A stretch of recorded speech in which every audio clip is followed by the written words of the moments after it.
me to finish what I say first.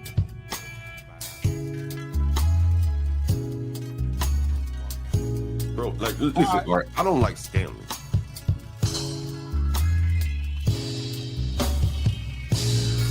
I think the only person I have been was Stanley. And Nate, Stanley doesn't state the obvious, like what the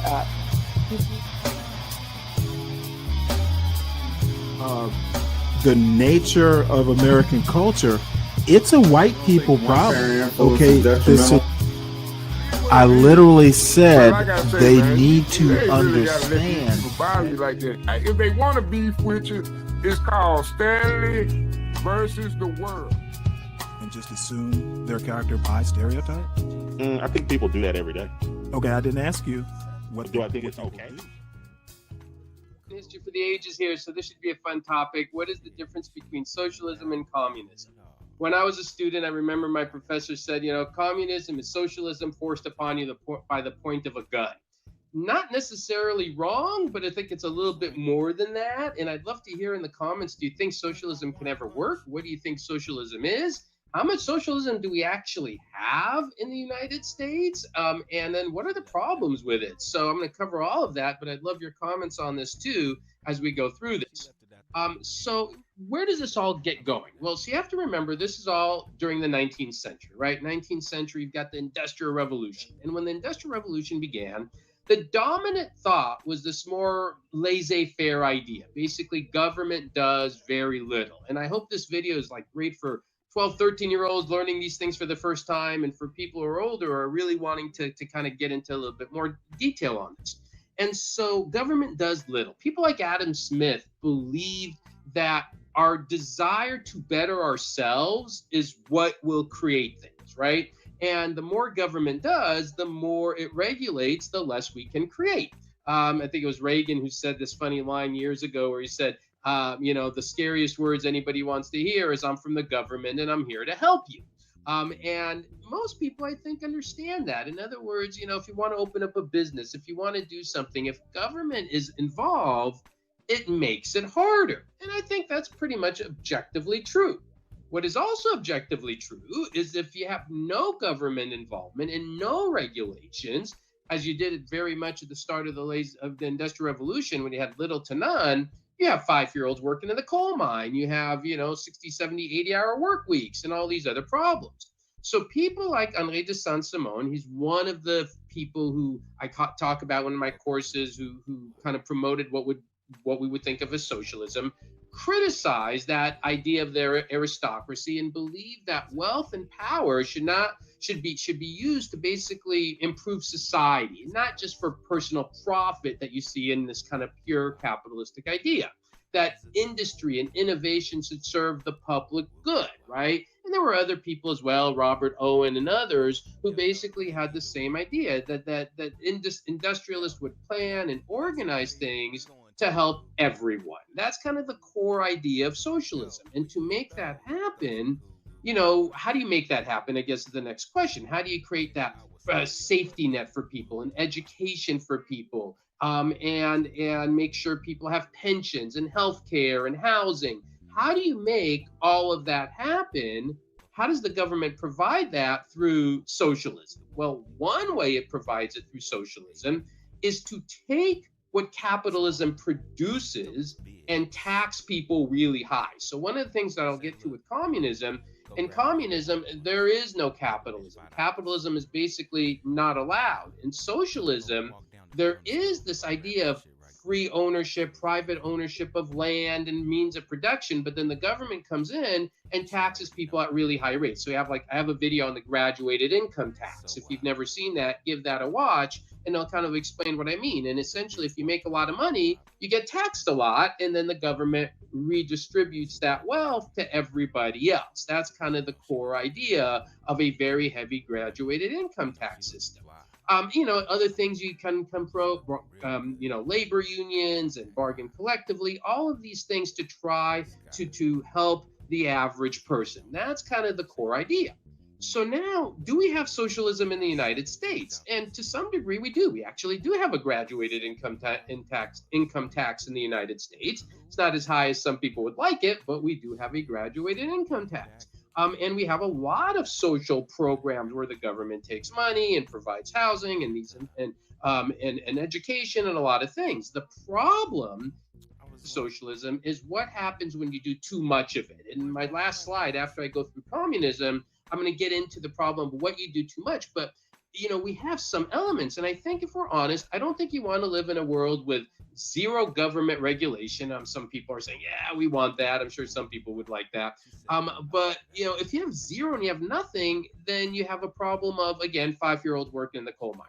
If you have too much, then you've got a lot of problems, which I'll explain in my last slide. I think one problem that socialism does and big government does is it keeps people from being more generous, right?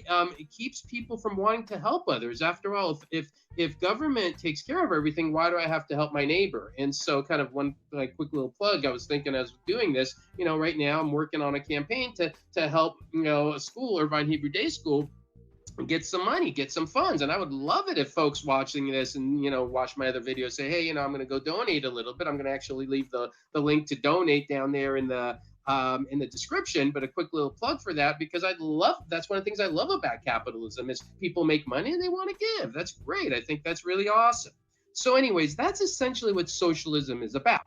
Now, communism takes everything to a whole other level. So communism, of course, you have Karl Marx, the Communist Manifesto, also in the 1800s, right? And this is going to be much more through means of force, as opposed to something like socialism, where it's more people elect it, you have elections, people choose it. And socialism and communism comes with fewer individual freedoms. I would even go as far as to argue with no individual freedoms. If you've seen my video on the political spectrum, my whole point in that video is if you go to communism and Nazism, fascism, they're all the same. They're all about authoritarian control. So it takes it to a much more extreme level where basically all the means of production and distribution, farms, laborers, even supermarkets are controlled by the state. And I kind of emphasize supermarkets because as I'm recording this, there's an election coming up in New York. And this is one idea that one of the guys running is actually thinking about. I'm like, this is not going to end well. And so they want to abolish capitalism fully to create this kind of classless system, stateless system, and no classes at all, right?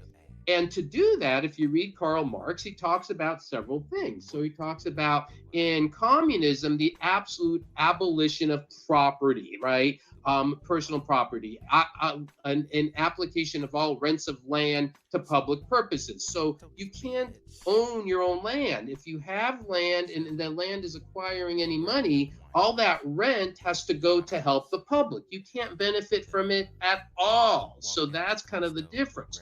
A heavy progressive or graduated income tax is something that we see in communism.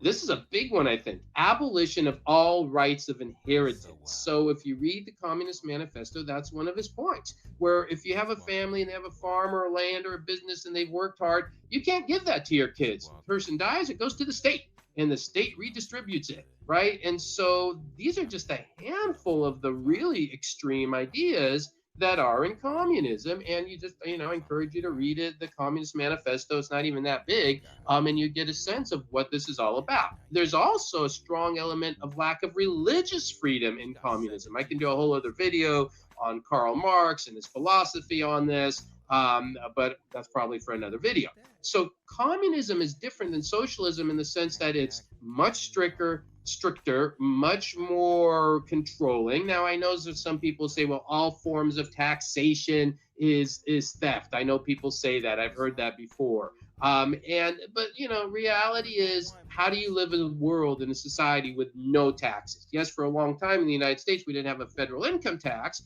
but there were taxes, right? Even if you believe in the Adam Smith model, you need something. You need roads, you need a military, you need some way to pay for this. So I don't think there's a world where you can have nothing. But what communism does is take it to that polar opposite level where they take everything and redistribute it. So then what is the problem? Even you say, okay, I get communism, that's just too extreme. And most people, I think, have the common sense. If you studied any communist regimes, it's not a good world, right? And I think most people understand that. But with socialism, people say we have socialism. We use some of it even in the good old United States of America with our capitalistic society. We have socialist programs. So where does it become a problem? I think it becomes a problem when you use too much socialism and it basically sucks out and reduces personal incentives to work hard. After all, if the government's going to take care of me, why do I have to work? I use this as an example with my students. That's like, I'll take your exams and I'll average them all out. And, whatever the average is, that's the grade everybody gets. And the students who are going to fail go, yay. And the students who make A's are going to go, I don't like that. And eventually the students who make A's are going to stop working. Why would they work hard if they're only going to get a C for A work? So it kind of sucks and reduces incentives to work hard. I think another problem with socialism is obviously it's going to create a bigger government. You can't have redistribution of wealth without bureaucracy and big government. And so the bigger the government, the less rights individuals have. And that again goes to my whole video on the political spectrum, limiting personal rights, individual rights. I mean, one of the things I tell my students is, yeah, you could create a society with equity and everybody's the same, but to do that, you take away people's liberty because we're not all the same. Some people work harder, some are slower, some are faster, some are bigger, all of that. And I think another problem with socialism, it can also create dependency. That if there's a government that feeds you, clothes you, houses you, and does everything, then, any government that big is big enough to take it all away. That's an old line. I don't remember who said it, but any government big enough to give you everything is big enough to take it all away. And then you become basically, there's an old book called The Road to Serfdom, reliant on the government to take care of you. And that's not a good thing. And so these are all the things, and some people wonder, can socialism lead to communism? Because if at a certain point, if you pass that point and enough people want it, is it going to be government force? So there's that issue of it as well. So anyways, all of these are issues, right? And again, to emphasize, I don't think you can live in a world with zero government involvement. I know there's some people who think, sure, you could try it. But when you get it too big and too strong, that's where you move into socialism and then communism. So I hope that was interesting. I hope you kind of got a sense of what socialism is, how it's a little bit different than communism. I do encourage people to read the Communist Manifesto. I think it is an incredibly extreme ideology. And that's why if you watch my political spectrum video, I have it right there with fascism and Nazism, because essentially they're all authoritarianism. So I'd love your comments on this one. Leave them, and we'll see what everybody says. I hope you enjoyed that. Thank you, everybody. Have a good day, and watch for some of my other videos. Well, good evening, everyone. Evening on the East Coast. Welcome to Stanley versus the World. I should show this too, but I'm going to save this treasure for another day. Everybody, please make sure you hit the like button. And if you are new, please make sure that you subscribe, but subscribe carefully. Make sure you like the show first. And then if you do like the show, share it out. We are on the drive for 500 subscribers, so we at least have the option of monetization. I'm not sure that's a route that I'm going to take, but it'll be better to cross that bridge and burn it if I need to. So I'm so glad to see you, Roller Skater Texas Girl. It's been a while, and I will definitely check out that video. Mike, you don't have to come up to the panel. It's probably better if you don't, but you are always welcome in the chat, at least as of now. So I do have an agenda today, and it's going to be a short show. I had to renew a driver's license, so I was kind of busy and didn't bother doing a show this morning. And so anyway, I should have just skipped the whole day, but couldn't do that. So I put this Washington Post poll out in the. I sent a post out about it, and the only reaction I got from it was 12th Man, who told me, "Well, gee, the New York Times doesn't agree with the Washington Post," and my response is, "So what? Um, different polls, different strokes for different folks. But the bottom line, as I thought, um, MAGA controls all three branches of government right now.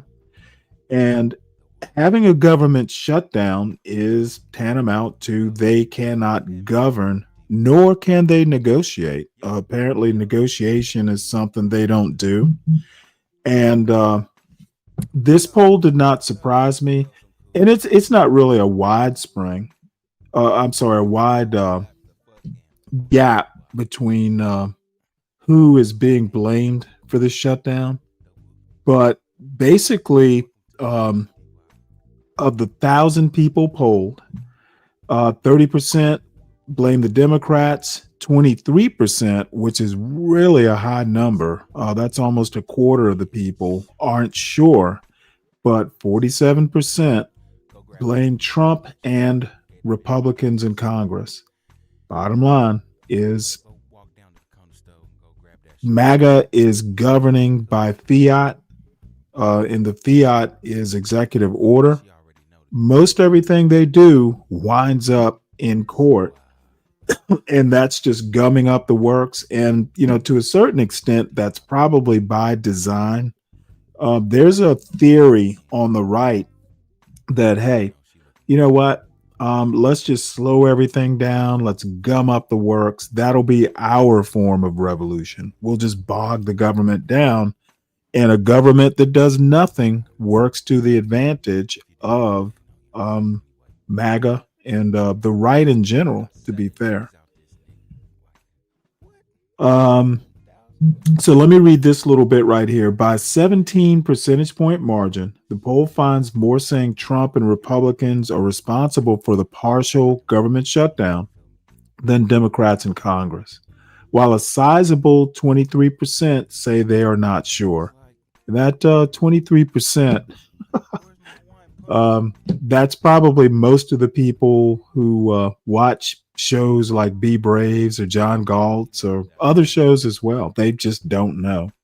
I was listening to someone's show earlier today, and they can't even get what shit on a shingle is. Anybody who's been in the military knows what it is, but they were looking at this basic meal, which in some ways is a struggle food, a struggle breakfast. This panel wanted to look at it through their time in jail. Well, when I was in jail, it was this. And I just find that disturbing. The notion that, you're not authentically black unless you've been to jail, that is literally like a hijacking of a narrative. And I don't know what to say about it. These are people who are out on the internet and they have influence. They are, some of them, content creators, and they want to look at, life through their time in prison. I'm like, okay, well, when someone who hasn't been to prison, contradicts you, the accusation is, oh, well, you're not black. Very big problem. And that's why I don't like going on some of these panels. It's better to watch than participate in that kind of just drivel. It's some sort of struggle logic. And I don't understand it, for starters. And I think this is a larger American problem. And I won't even blame MAGA that much. The norms, or what is norm, or what is a norm, have shifted. The Overton window, kind of measures what's acceptable politically. And I honestly think that the Overton window has shifted to the right, but it's shifted to a right that celebrates black people who've been to jail and legitimizes that experience. Not that their experience is illegitimate, but it's not a norm, and it's certainly not a norm that it it's not a norm. Back when I was a kid, and it's not that long ago, people who've been to jail, they were looked at with a side eye. They weren't like, celebrated. And that cultural Overton window has certainly shifted. So anyway, to get back to the point, Trump's going to lose this, and the MAGA is going to have to. They're going to have to negotiate. Democrats have the high road, and I don't think you can distract. I don't think you can start something that's going to grab headlines in the middle of a government shutdown. Too many people are going to go, well, yeah, but what about the services? Why is the government shut down? Trump's going to have to come to the table on this, or not. But I think it'll. I don't see how this particular shutdown is going to help them in 2026. But life goes on. We'll see how it turns out. So next, American Man has told me like 2 or 3 times that I need to watch, or we need to watch the Ezra Klein, Ta-Nehisi Coates podcast. Ezra Klein had Ta-Nehisi Coates on his podcast, and I watched. Irami has some things to say about it, and I figured we would hear Irami before we actually get into the actual hour long. And then after that hour long, Klein Coates thing, we'll see where we go. Like I said, it's not going to be a huge, well, I said that yesterday and it wound up being damn near 11 hours, but I don't have the energy. So we will try and keep it, short so I can get up in the morning and get back to more or less a regular schedule. What's up, CK? What's going on, Stanley? Oh, nothing much. Just hanging out. Any comments on that poll? I pretty much knew that most normal or right-thinking Americans are going to go, well, MAGA controls all 3 branches of government. Why is it shut down? Yeah, I don't know. I really don't care. I mean, I do, but I don't. Well, that's interesting. Why don't you care?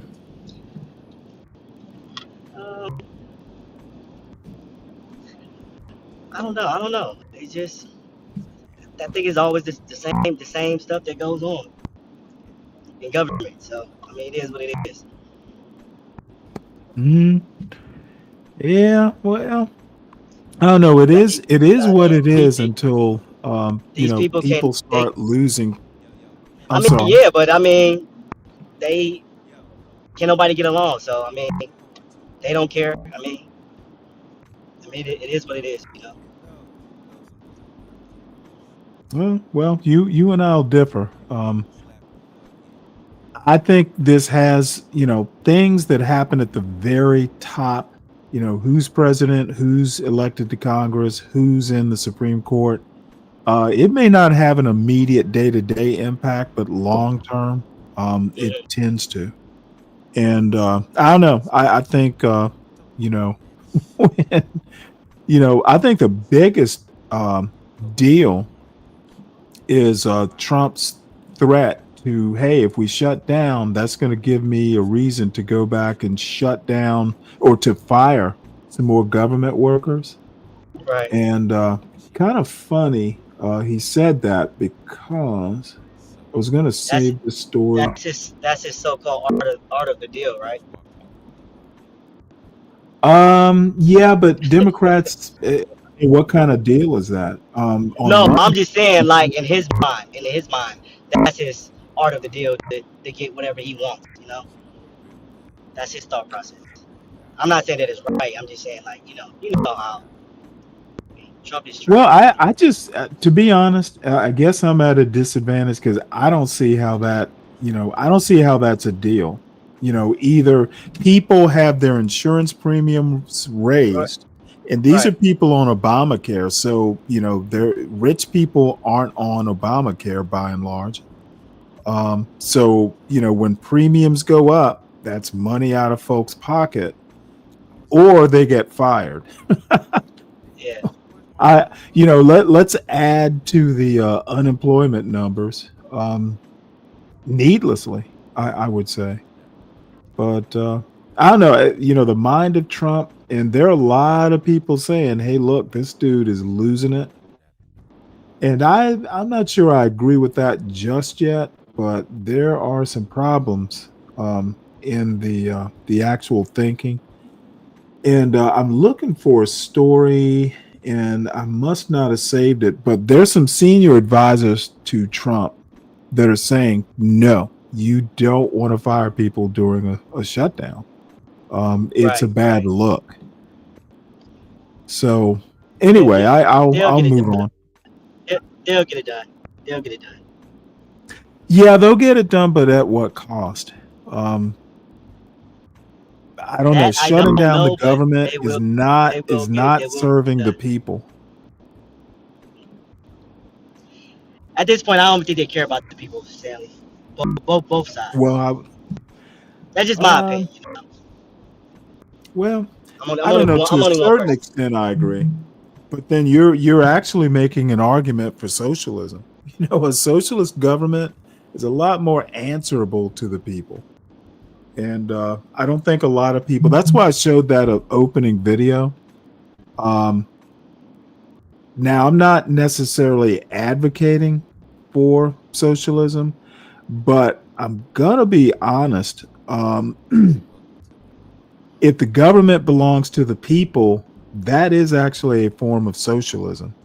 What concerns me is people are electing a government, and this has gone on since day one, by the way. This isn't a 2025 problem, but people have more power than they think they do.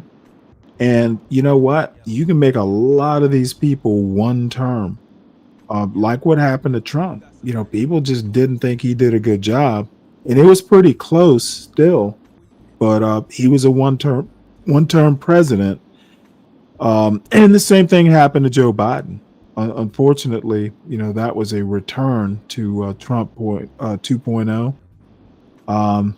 I basically don't think Trump is doing a good job. He is benefiting, the Elon Musks of the world and his own family, by the way. But Yeah. he's not helping, the everyday person.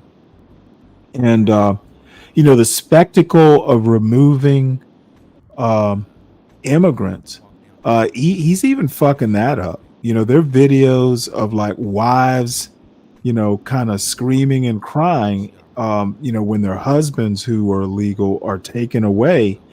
And then the ICE is just taking these women and just fucking like throwing them to the ground. That's a bad look. And enough of this happening. People basically, the one issue Trump was getting right is starting. I think he's underwater even on immigration right now. I'd have to go back and recheck that number. But Trump's basically taking a good thing and figuring out how to, his base alone is not enough to win elections. So he needs to think about, his successors, and so far he's not. JD Vance is in JD Vance is basically, gonna he's in the wake of what Trump is doing. And Trump at his age, at least in theory, has a shelf life. And JD Vance is actually the biggest loser, in my opinion.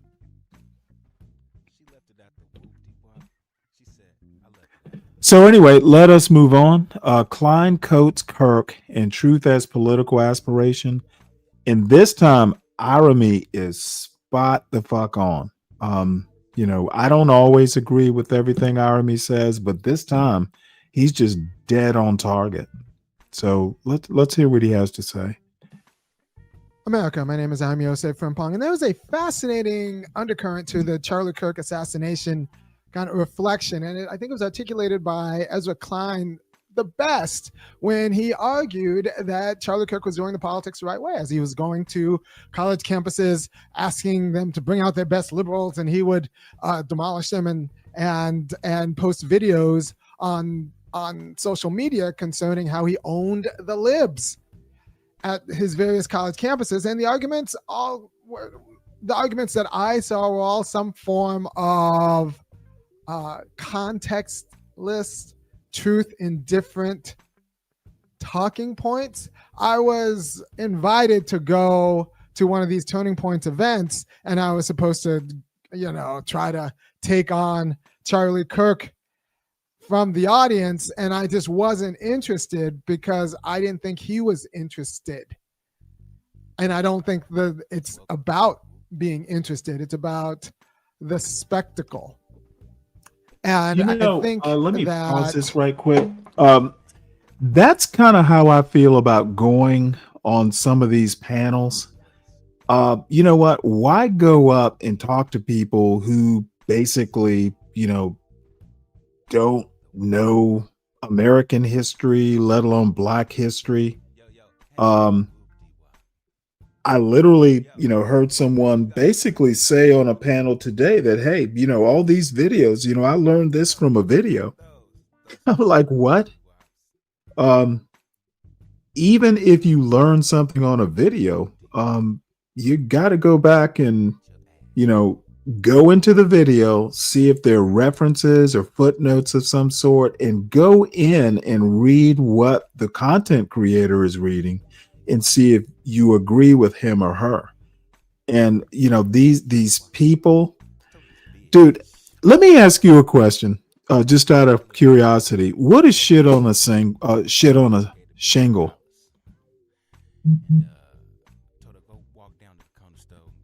Any idea, CK? Because I know you must have had it at least once or twice. You talking to me, Stanley? Yeah. You said what is? Say it again. Shit on a shingle. I never heard of that in the military. Not on the ship, I haven't. Really? Chip beef on toast? Nah, we didn't have that. Not on my ship. Oh wow. Well, okay. Well, apparently it didn't. Y'all ate real good on those carriers. It's basic. Sometimes, I mean, see, on a carrier, what I have learned is it's all about networking. The ship is 5,000 plus people, so. Well, yeah, but I mean, a regular day on the mess decks. Yeah, but Stanley, I work nights, so I made it my duty to, mid-rest is terrible. It's nasty. I mean, you was an officer, so you ate good. Well, no. I've had many a mid-rat. As a matter of fact, usually the mid-rats on my ship were just like bag lunches, cold cut sandwiches and that sort of thing. Yeah, they could be MREs. Ours was like dry waffles and spaghetti. It was just terrible, Stanley. It was terrible. But I got real cool with a CS, so that worked nights. So they'd go in the kitchen and cook me up something good, and and that was my meal for the day. Oh, nice. If the ship store wasn't open, but a lot of the times what I did, Stanley, when I got into port, the first day that I got into port, I went grocery shopping, Stanley. Really? That's what I did. Every port that I hit. Where'd you store the food, or was it all dry goods? Majority was like dry stuff, canned stuff. But I went grocery shopping. I took my book bag, found a market, and I loaded up. Okay. I did that every port the first day. That's just what I did. Your experience was kind of different than mine. Yeah, and then also my wife was sending me care packages from like Amazon and Yeah. stuff like that. So it's probably, I mean, I was at a different time than you, so So Well, life's a little bit different on a destroyer. Like yeah, I'm it's gonna not like be a carrier. honest, I literally had no problems with the food. Now we didn't always eat exactly, what folks on the mess decks ate, but by and large, especially underway, yeah, we did. Um, Now the thing is that, sometimes, like when I got off, um, there was always like, hey, you know what? I would literally just the mid rats that we had, it was basically like a school lunch in a brown paper bag. And I actually Yeah, like MREs. it So, wasn't like that with us on the carrier. No, it was different. okay, well, all right, well, And yeah. then another thing, if you got real cool with somebody that was like on the air wing and stuff, when Oh they go wow. back and forth from like Bahrain, man, they'll bring me back a pizza. Oh god damn. Okay. Yeah, so Okay. I was Stanley. I was networking, my time on the ship. So yeah. Well, the people in supply always had connections. That's Oh almost yeah, yeah. that's I was almost in supply. So my second deployment, I was the supply for AIMD. uh, After my first deployment, I had made my connections, got what I got, and I just utilized it. So well, one of these days I'm gonna tell you a story of how I got a whole new motor whaleboat and it pissed the supply officer because you know what? You're not doing it fast enough. So I just went and networked myself. Oh boy. And you know what? I got away with it. I got away with it. But dude, that supply officer hated me for the rest of my time on that ship. But it's a different story. But anyway, let's. I remember going to boot camp, and they were saying that my chief inside boot camp was saying that you want to make sure you have an LS, whatever command you at, because Yeah. they got access to order everything. So like you want to make sure that you make one of them your best friend. So especially when you go on deployment. Well, that is true. Now the good thing is, the supply officer, he was a Mustang. So, Oh yeah, okay. I think that, he often just well, see, I wasn't a Mustang, but I had that same attitude. Dude, you fuck with me. And dude, I will find a way no matter what. Right. And if I have to go around you to do it, dude, I was fucking calling the Pentagon, like I was talking to people at the Pentagon, like, dude, hey, we need a new motor whaleboat, dude. I did the end around of all end arounds. It's like, yep, I called Washington. Oh god damn, he was so pissed Oh, so off. that's why he was pissed. Oh, So he was dude. he was denying the order, or what was going Well, on? he was delaying it, and who knows why, but you know what? The captain, look, I needed that motor whaleboat because I was in the Red Sea, and Yeah. part of the time I was a topsider. I don't know if there's an equivalent, but I was like commo, but I needed engineers to, because they wound up sending me to engineering to turn this department around. The other thing is I spent time, I never stood engineering watches.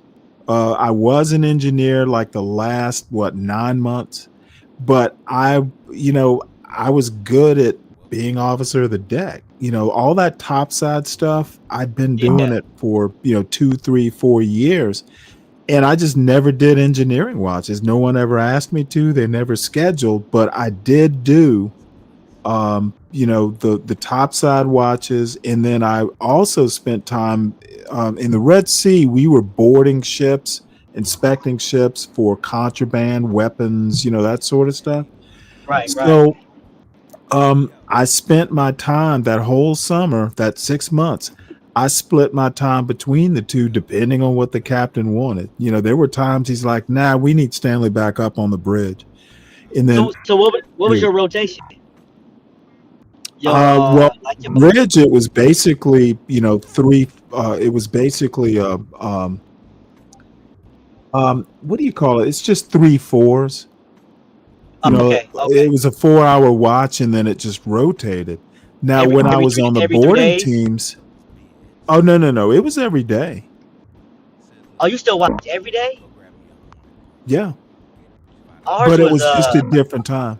yeah, ours was every 8 days. We had 8 duty sessions. So it's Well, the thing is every 8 days. officer But like I of the said, it was a deck, carrier, so yeah. right. Well, officer of the deck is kind of weird on a destroyer. The captain only trusts so many people. Like, hey, when Stanley's on watch, I can get some sleep. You know, that sort of thing. Right. But Okay. when Yeah. I was leading boarding teams, you know what? We'd go out. It was basically like a 9 to 5. You know, I get a full like sleep, but then you always have to do, you know, whatever you're in charge of, whatever division or department you're in charge of, you still have to like take care of the paperwork, the administration, all that stuff. But what I was getting at is that to do the boardings, you needed like a function. We needed 2 functional small boats. And I'm not going to get into why I was so adamant about it, but one time, I'm not going to get into the story, but a motor whale boat. And the thing is we had those old style rigid hull motor whale boats, and I wanted a fucking rib boat. Like the ones they use now with the inflatable sides, and then there's a rigid inside. You know what I'm talking about? Well, you know what a rib boat is, right? It's like the seals, you know, those sides are inflatable, but where the crew sits on that boat, it's rigid. It's like an actual boat. And you know what? I kept asking to get one, and you know, I kept getting put off. So I just took matters into my own hands because I knew how important it was going to be, and I got 2 actually. So, Black Knight, I know what I know 5, let's see, 5 on, 10 off. That's interesting. For some reason, on, you know, in the ship driver world, in the SWO world, it's 4 on, basically what, 8 off, something like that. Now you could do it differently, but the traditional, like it was 4 on, 8 off. So, you know, in a 24-hour period, usually you're going to do 2 watches. Now, the thing is I split my time. When I was doing boarding ops, I didn't stand watch at all. You know, I just didn't have to. And the captain couldn't figure out, you know, one day somebody would fuck up and then he'd want me back on the bridge. And then one day, one day I was dead asleep, and I won't get into this story, but it's like, get Stanley Cross. We need him to do this boarding. Now I'm fucking fast asleep, and they come and wake me up. Mr. Cross, the captain wants you. So I'm like, what the fuck? So I get up there, and he's like, Stan, we need you to do this boarding. Now we had a guy, a captain of it was one of the Eastern European, I want to say it was like it was some Eastern European guy. And he was threatening, if you come on board my ship, I'm going to fucking kill you all. And so the captain's like, well, Stanley, we need someone mature to handle this. So I looked at him and I go, well, thanks, Captain. You know, the guy's threatening to kill whoever comes on board his ship. And thanks for thinking of me. So the captain just kind of chuckles and, yeah, well, I think you can handle it. So I get there, and it just turns out the fucking captain was drunk off his ass. But, you know, I'm like, fuck, you know what? We usually didn't lock and load when we boarded ships. I'm like, motherfucker, I'm putting the chamber in the round. I'm putting a round in the chamber. Like, dude, when it's up, peek my head off on top of the, over the railing, I need to be ready for anything.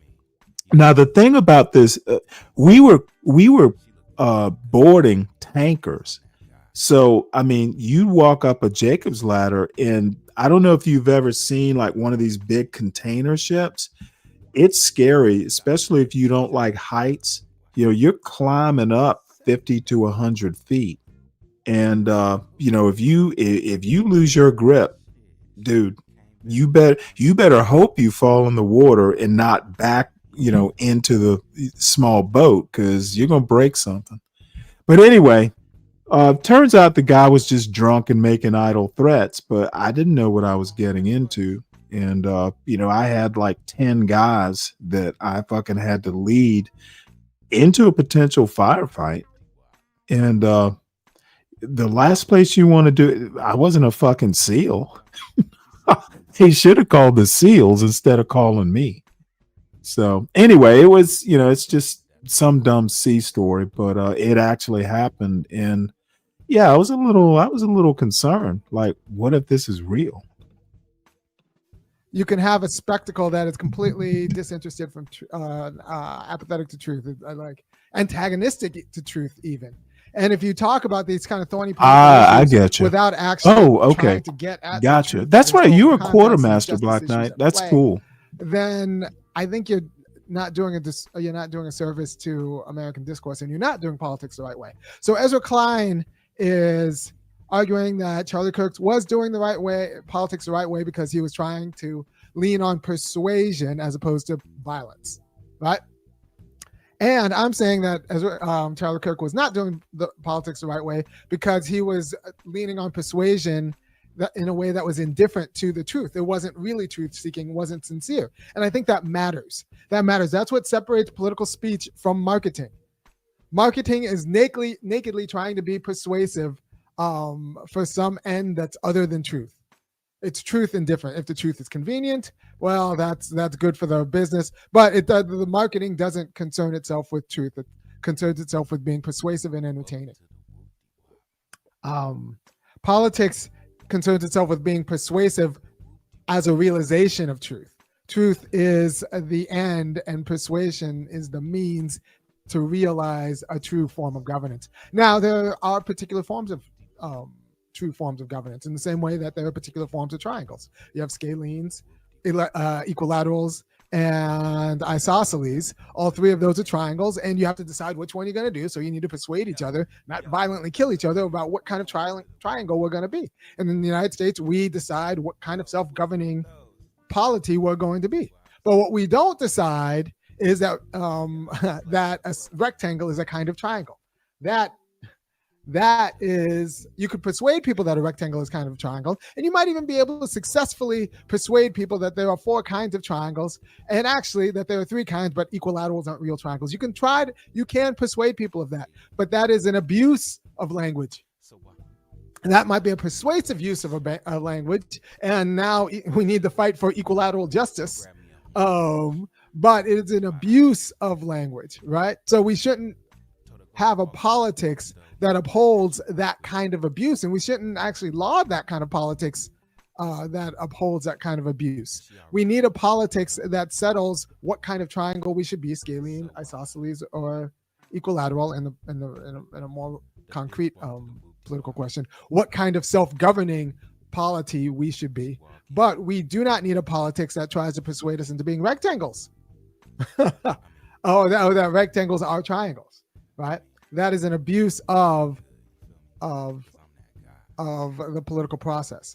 And I worry that Charlie Kirk was that kind of truth indifferent. And I think he expressly was that quality of truth indifferent. And so my job as a purveyor of truth and politics is to put the truth in a haunting and meaningful and persuasive way that's memorable, and turn the quality of ideologies that masquerade as truth into something like phrenology. And I get this from Ta-Nehisi Coates, and he argues the same. And I'm going to just play a clip. Some respected in what Kirk was doing, like going in having debates, using them opportunistically. A lot of people have thrown back at me that, oh, he wasn't debating to find truth. Of course he wasn't debating to find the truth. He was doing politics. He was trying to persuade people.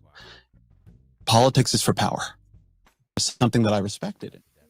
You know, I played the wrong clip, but that was a good clip. That was Ezra Klein honestly just saying what he thinks. He thinks politics is about power, and he thinks he wants nice things, and politics is about power and persuasion. And if he can persuade people into getting the nice things that he wants by any means necessary, he would be down with that. And I'm saying that's ultimately vacuous and confusing and incoherent, because power doesn't need coherence.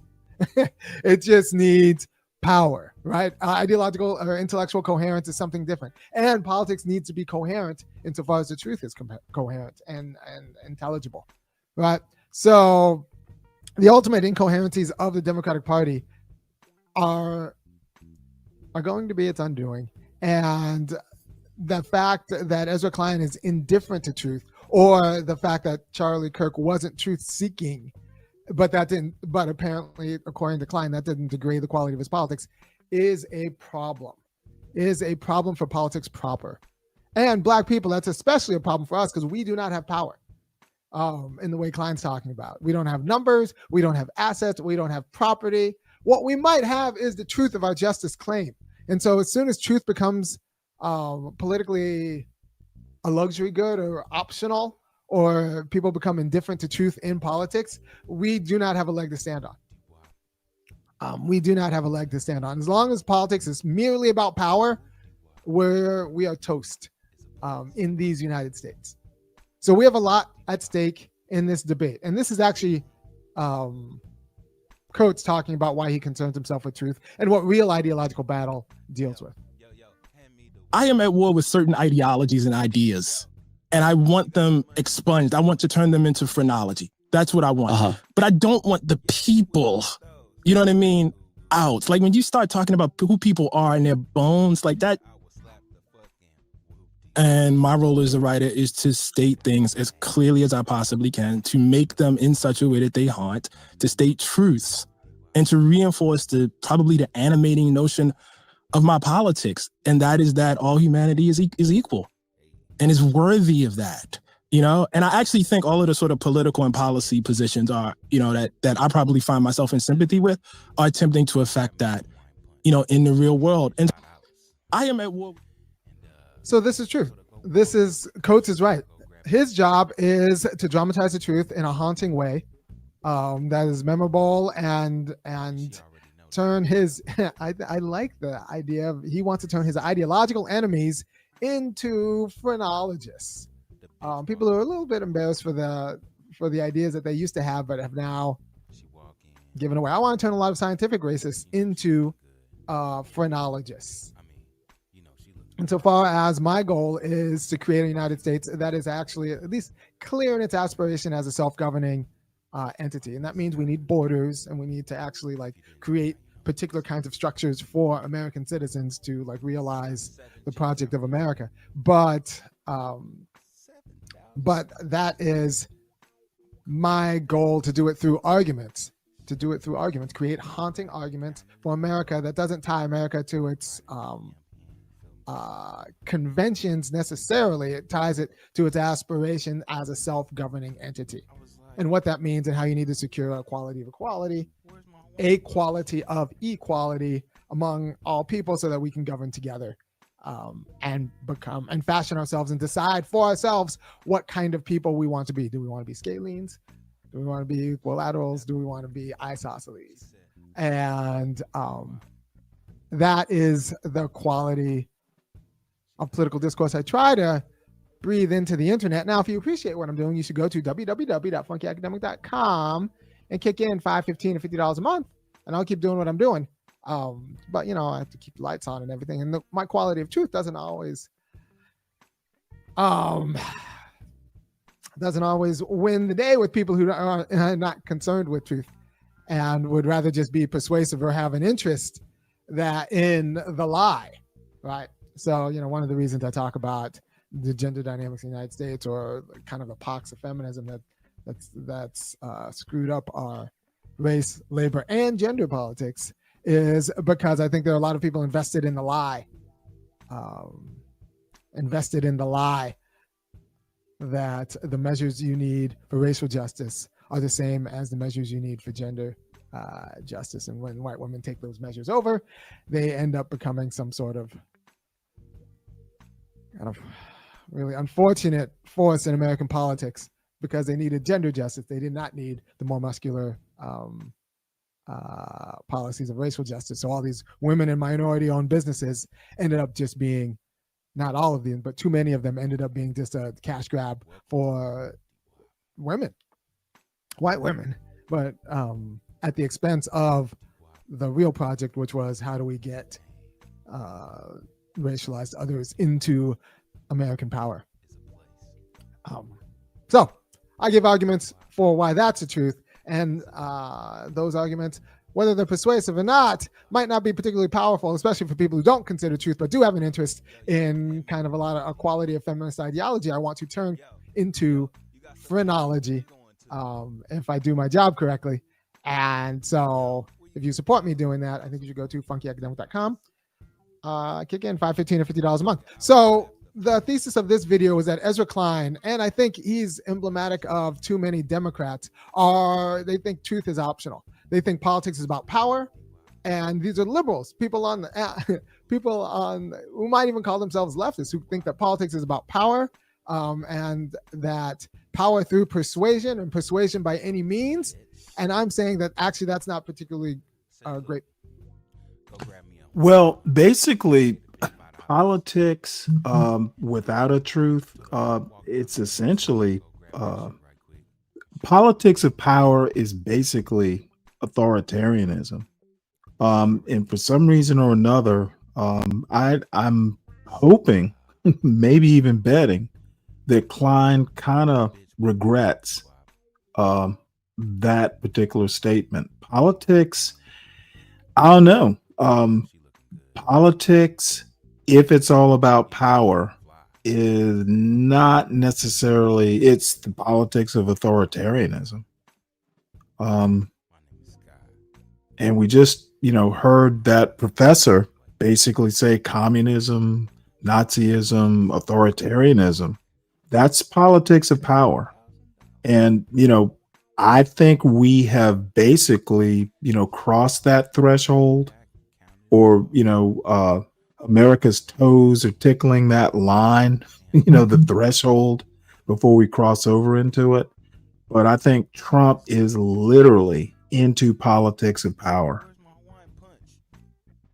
And I think that's easily proven. Executive orders, challenging the Constitution via executive orders. That's politics of power. Politics, and you can be persuasive in a way that's indifferent to truth. And we need to create a United States culture that finds truth persuasive. No, I don't mean populism, Kelvin. Because in the same way that you need to find populism isn't necessarily authoritarian. Who choose to eat healthily. That's not something that happens in natural. Naturally, they'll choose to just eat candy and ice cream. But we need to create a culture that doesn't necessarily convince kids that healthy food is more delicious, but does convince children that healthy food is good because it's healthy and that they should eat it because it's healthy. And you should do that with the truth, right? And you need to be I can't believe as a PhD this other stuff is economist, but it's also never really studied bad for politics at all. Did you get a PPE? Just out of curiosity, or was it just economics? And this kind of idea that you can do politics that's just concerned with persuasion without regard to truth is what makes the U.S. culture a quality. No idea why you're telling me to shut my mouth. Okay with something like citizenship. But that MOUF is drunk spelling. That is indifferent it's spelled MOUTH. You're making politics that is not. So not a PPE. You're saying that all marketing pure economics. Now, Wendy Brown has a good book called "Undoing." Hey, Kelvin, you're Kelvin. You get grace on that goes into it on that saucy, but on that the distinction between a citizen speech and is it saucy political marketing needs to be made. Why would I curse? Marketing, business you marketing haven't done needs anything to be that's made curse worthy if we're yet. going to sustain ourselves in truth as a self-governing nation, right?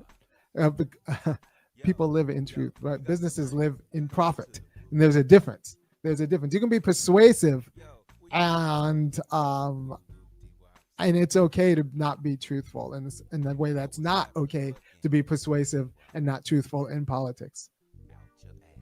And so we need to actually create, as a political culture, a culture that respects truth in politics. And this is the argument for free speech, right? Free speech is a speech that can get at truth, not just so that you can say whatever you want because you want to. I don't think most people see, but because we can't anticipate what truth looks like in its various guises, and so we need to allow people to actually seek it in their own way with their own mind, right? It's the great reformation of politics, right? So we want people to read their Bible not so that they can become better Satan worshipers, but so that they can interpret the truth of the Bible on their own. That's a Protestant turn. We want people to be free to seek, a personal relationship with the divine, not free to blaspheme, right? The purpose of Protestantism as opposed to Catholicism, and the Gutenberg Bible and the popular dissemination of the written word for people to interpret isn't so that they can find new and better ways to blaspheme. It's so that they can find particular varieties of truth in the book. And so if you understand it that way, it's very similar to politics. The purpose of free speech isn't so that people can find different ways to degrade what's up, Luke? Polity and fracture the polity. It's a way. It's so that people can find different ways to actually figure out how to make us whole. And if you don't take that seriously, then you don't understand why. I would actually rather have political enemies who are sincere in their concern for the truth of their position than political enemies, than political friends who are truth indifferent and would just. And that's exactly my point. And unfortunately, I'm not as articulate as Irony, but I have said in the past that as long as I understand, even if I don't agree with your conclusions, as long as I understand how you got there, in the end, we'll just disagree. But I know that how you arrived at your conclusion is a good faith. You worked hard, or at least thought about where you go with the conclusion.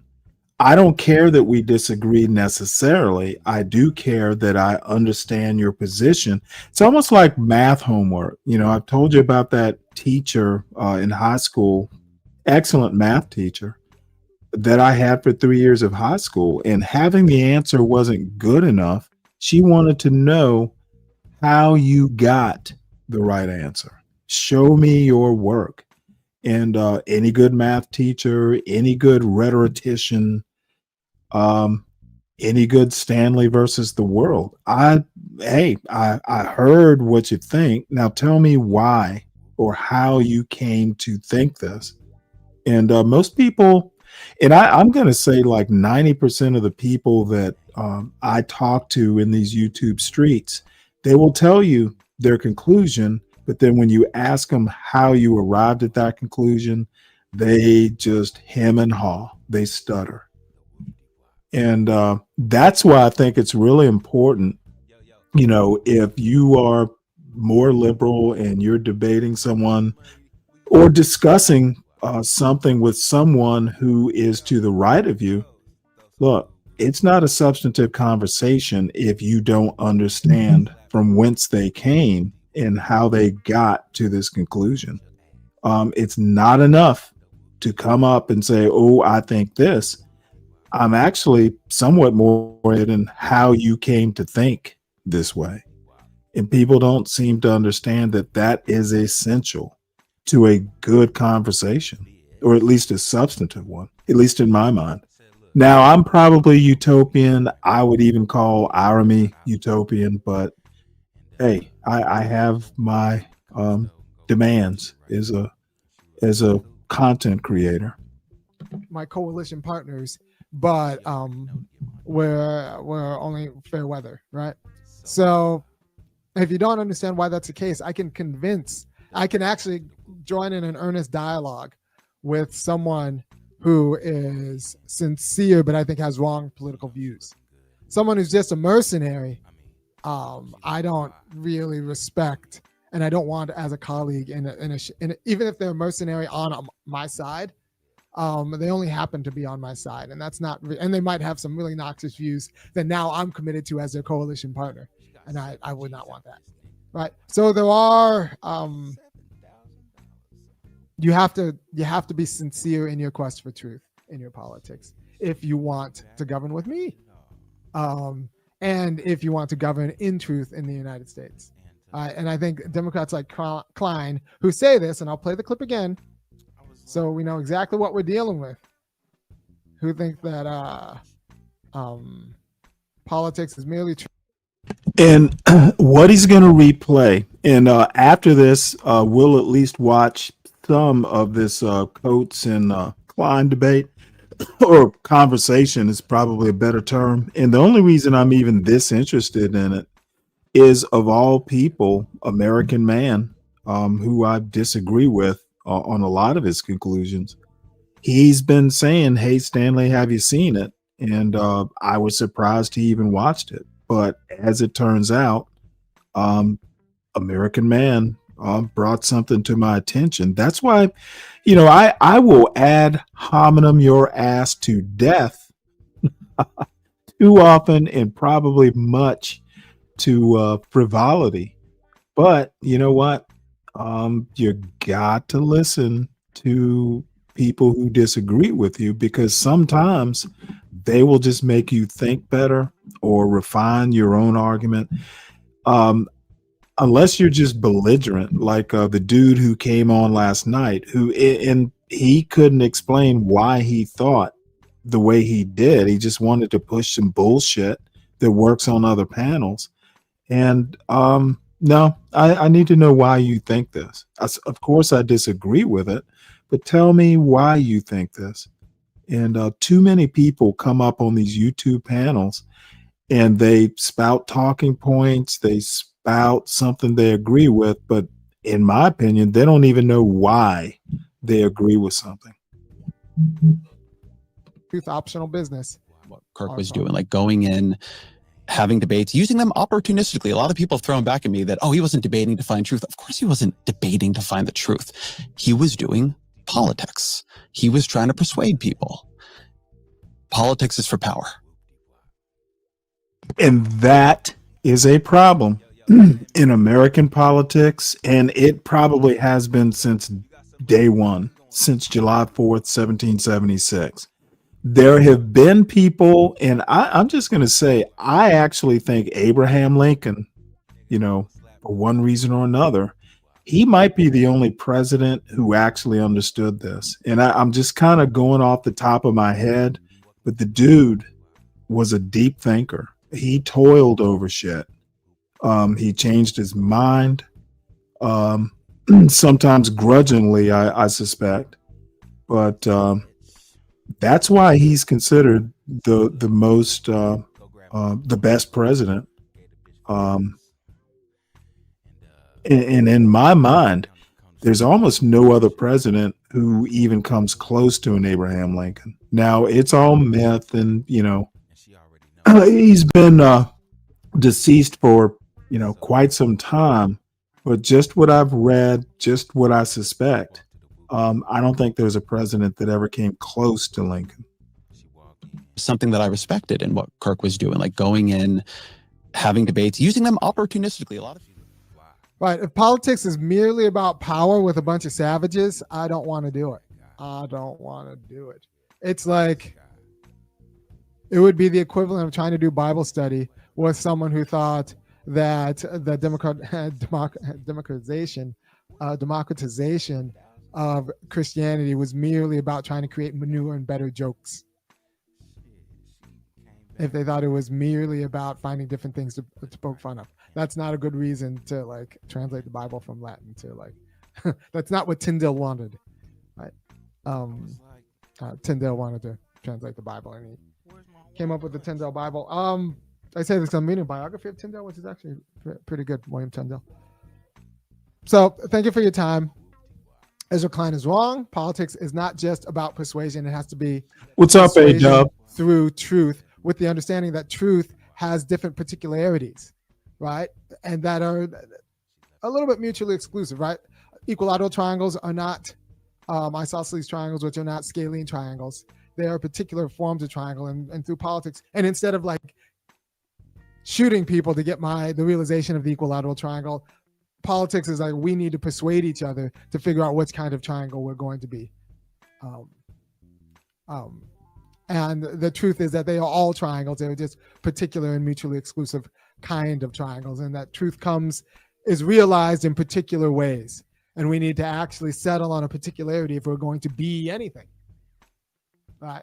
We need to settle on, are there going to be 20 states or 50 states or 51 states? We need to settle on it, and we settle on how we're going to be one in politics. We settle on how we're going to be a whole nation and the conditions that are required for us to be a self-governing nation, because there are different views on those conditions. What there are not, but if you're not worried about, if you're not using speech to address that question, using political speech to address that question, but just using political speech to persuade to some view that you just happen to want, regardless of whether it's a realization of truth, then you're not doing politics the right way. And I worry that Charlie Kirk was not doing the politics the right way because he was just a mercenary who was not truly truth-seeking, because he would give short shrift to arguments that required historical context to actually be understood. Right? If you're not really concerned with the degradation that America has heaped on Black Americans, yet you're talking about the justice measures America, has decided to install for the sake of Black Americans, then you're not really concerned with the truth. You're not actually trying to solve the problem. You have to talk about what the harm means before you just mock the reparations. And you need to come up with an alternative. If you're not, you need to come up with an alternative. You need to be sincerely concerned with the problem. Like, what did America do to the Black families? What did America do to Black property holdings, Black asset holdings? What did America do to Black people's trust in America? How are you going to make that better? But instead, you just like point to crime rates and like make jokes about Black pilots. So I don't know. Charlie Kirk was not doing politics the right way because he was not concerned with truth. Just because he decided to try to persuade people instead of, shoot them, that's not necessarily. My politics has a higher bar than that. And it's okay to have a higher bar in politics, insofar as this nation came into being with too low of a bar. This nation came into being okay with slavery, right? So it's like progress is having a higher bar, and progressive politics is having a higher bar in politics. And you can't really have progressive politics if you don't have the bar being truth. All right. So thank you for your time. If you appreciate what I'm doing, go to www.funkyacademic.com, and I'll keep doing it in a haunting way. Take care. Peace. Yeah, I have to give it to Army. It's one of his better, 20-minute videos. I think he just hit the nail on the head and kept hammering it home. And I don't think I've seen a better analysis of Charlie Kirk and now Ezra Klein. And like I said, dude, it's easy to be a shapeshifter if you don't have some sort of skeleton. That is true. And you know what? Even if you're wrong, have some fucking conviction. And Ezra Klein, yeah, he there might be some conviction in there somewhere, but this little 90s disco attire that he's been wearing the past few shows, it's not giving him an air of gravitas. I'll put it that way. And you know what? This Ezra Klein show is brought to you by American Man. It is recommended by American Man, and we will see how long, or at least I'll see how long I can stomach it. You know, let me ask Lupin and some other people who, you know, are readers. You know, I honestly think Ta-Nehisi Coates, he's an excellent writer. Now, I don't always agree with him on everything, but I honestly believe he might wind up being like a 21st century version of W.E.B. Du Bois. He is that gifted sometimes, with the way he expresses himself, the way he writes. I wish I could write like that. There are two things that are true about what President Donald Trump said at Charlie Kirk's memorial service. Hold on one sec. When Glenn Lowry, of all people, is going, well, you know what, Ta-Nehisi Coates, he might actually be like the real deal. Even someone like Glenn Lowry, and I give someone like Glenn Lowry his plaudits. Glenn Lowry is all of a sudden, God damn, you know, this dude might actually be talented. And you know, and people grow, but you know, Glenn Lowry's like, damn, might not agree with him, but you gotta admit he is a good writer. So it goes. He did not hate his opponents. He wanted the best for them. That's where I disagreed with Charlie. One is that it's frightening to see the president of the United States talk this way about his political foes. I hate my opponent, and I don't want the best. You know for what? them. I'm sorry.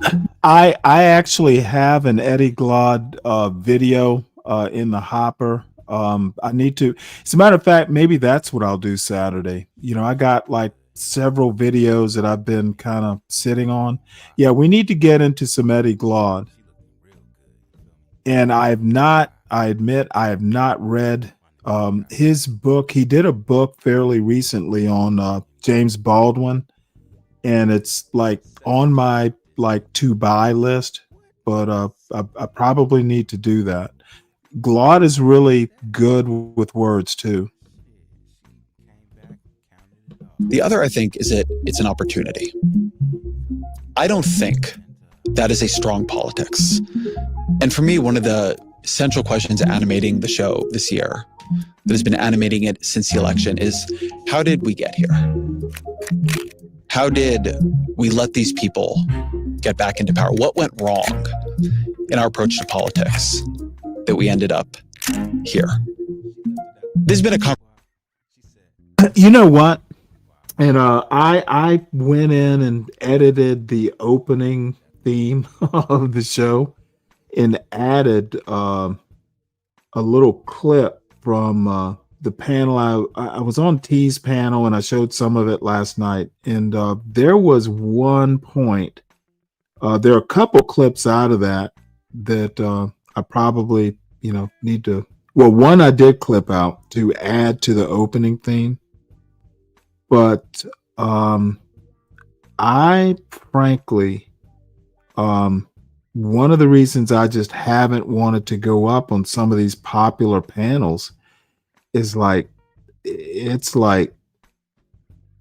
almost like whack-a-mole in a way.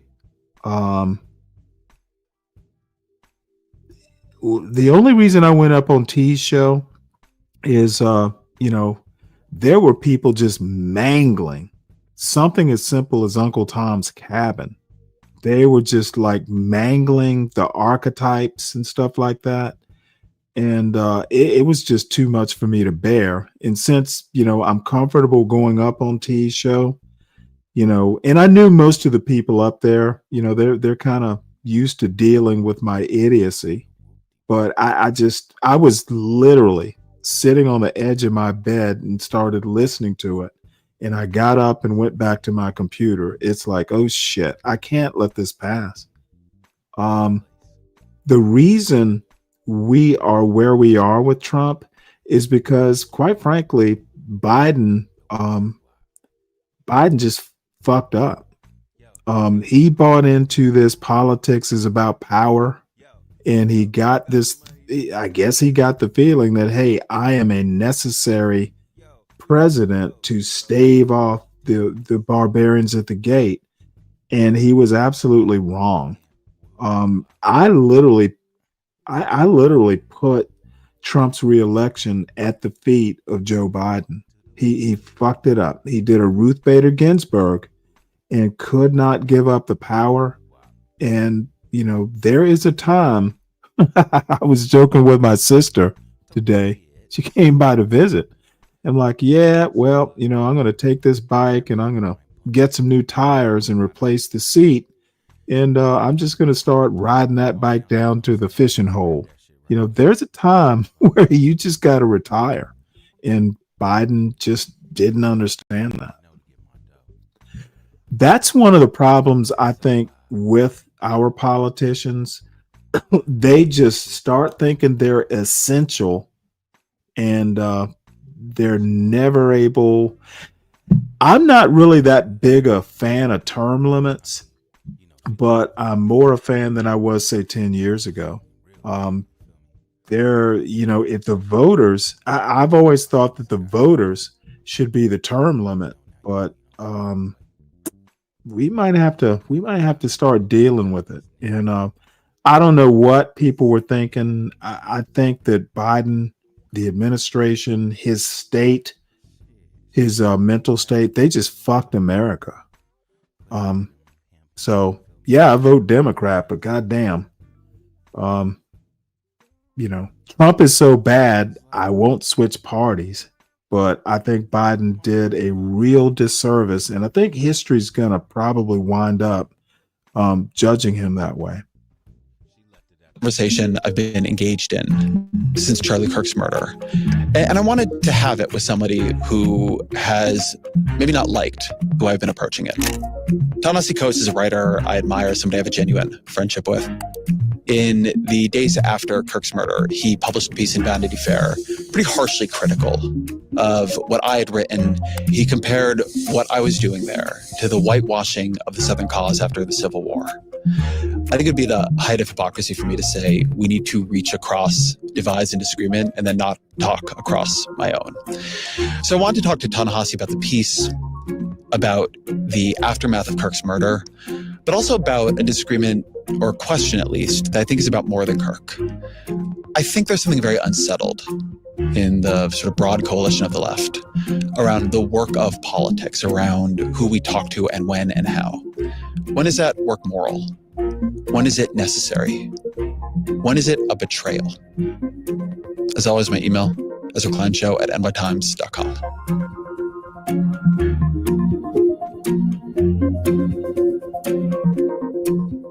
Ta-Nehisi Coates, welcome back to the show. Thanks. I don't know what number time this is. I think you're one of the, if you go back to the box space, I think you're one. I'm going to let this play on a few minutes. I'll be right back. But Kelvin, I'm going to deal with your comment. Like I said, it goes deeper than the last part of the administration. Biden's whole administration was problematic. So it's not just some shallow analysis of, oh, hey, you know, we had to insert Kamala in there. It's a Biden specific criticism. And Trump gave us Biden and Biden gave us Trump. That's pretty much where I'll go with this criticism. You're on the leaderboard for sure. Yeah. Well, it's good to see you, man. Good to be here, Ezra. Thank you. All right, well, let's jump into the disagreement. You wrote What's up, a column what's up, responding to my Lawrence? column on Good to Charlie see you. Kirk. So uncomfortable. It's okay. What was your disagreement with what I wrote after Kirk was assassinated? Yeah. First of all, I just want to thank you for having me. You know, I know that I've had to read things about myself that, you know, criticize my work. It's never easy. And people often have a very, very different response than the one you had, which is to invite me here and to talk it out. So I appreciate that. I want to say that up front. I felt that when I initially read the column, and I guess we should be fully transparent here and say there was a discussion between us privately before there was a public thing. Yeah, we text. Yeah, we did. We do text regularly, and we did text about this. So I felt like, having not done the research that I eventually did for the column, there was something off about what I knew about this guy. And the presentation of him as, and I don't want to misquote you here, but as basically a paragon of politics and how politics should be done. So I think I had the same reaction that most ordinary people would have, which is absolute horror. At the idea that this guy was somewhere speaking and was killed. But I always think it's like important to differentiate how people die versus how they live. And then after doing the research, I had to be honest with you. That's when it got really, really difficult. When I went past my initial impressions and started like going through all of the clips of the things he said, the way he talked about people, the way he, described groups in ways that honestly, even as I was writing it, I was uncomfortable saying. And so the idea that this guy should be in any way celebrated for how he conducted politics. The fact that he just slurred across the board, all sorts of groups of people, and then ran an organization wherein, which appeared to me just a haven of hatred. I would not want that to be a model for my politics. And I know, as we talked between us that, you are not attempting to make a statement for the entirety of it. But I guess I feel like at a certain point, somebody's legacy, or somebody does something that is so large, that it's tough to think about their legacy and take that out of it. And that's how I felt about it. So I think I want to get at the right level of disagreement here. So I think one thing for me is that, I don't know, for me, the immediate hours after somebody is murdered in public, when you see that sort of grief and horror pouring out of the people who loved him, and many people loved him, my instinct then is to just sit with them in their grief, right? To say, I can, for this moment, find some way to grieve with you, to see your friend the way, or in some version of the way you saw him, right? That's not my view of, the person's whole legacy, but going to people when they're grieving like that and saying, listen, I want to tell you really what I thought of your friend. Just feels like not what you do in a kind of a community. I can see people coming down on both sides of that. I actually think that actually is a great impulse, that after somebody's been killed, and not just killed, but because we live in the media environment that we live in, that it's seen and that it will live forever, and that person's family, you know what I mean? That it was being looped in front of all of us. Jesus Christ. Which I think has a lot to do with how this was taken. No, it's terrible. It's terrible. And to have to go, to have young kids who have to grow up knowing that is a thing that exists in the world. You know what I mean? And I'll go one step further on this. One thing I wrote about in that piece that I do worry about is I worry we are already in a cycle of political violence, of mimetic violence. I think about Pelosi. I think about Shapiro. I think about the near assassination on Trump. I think about when after that happened, I thought about me. I thought about you. I thought about all kinds of people I know, right?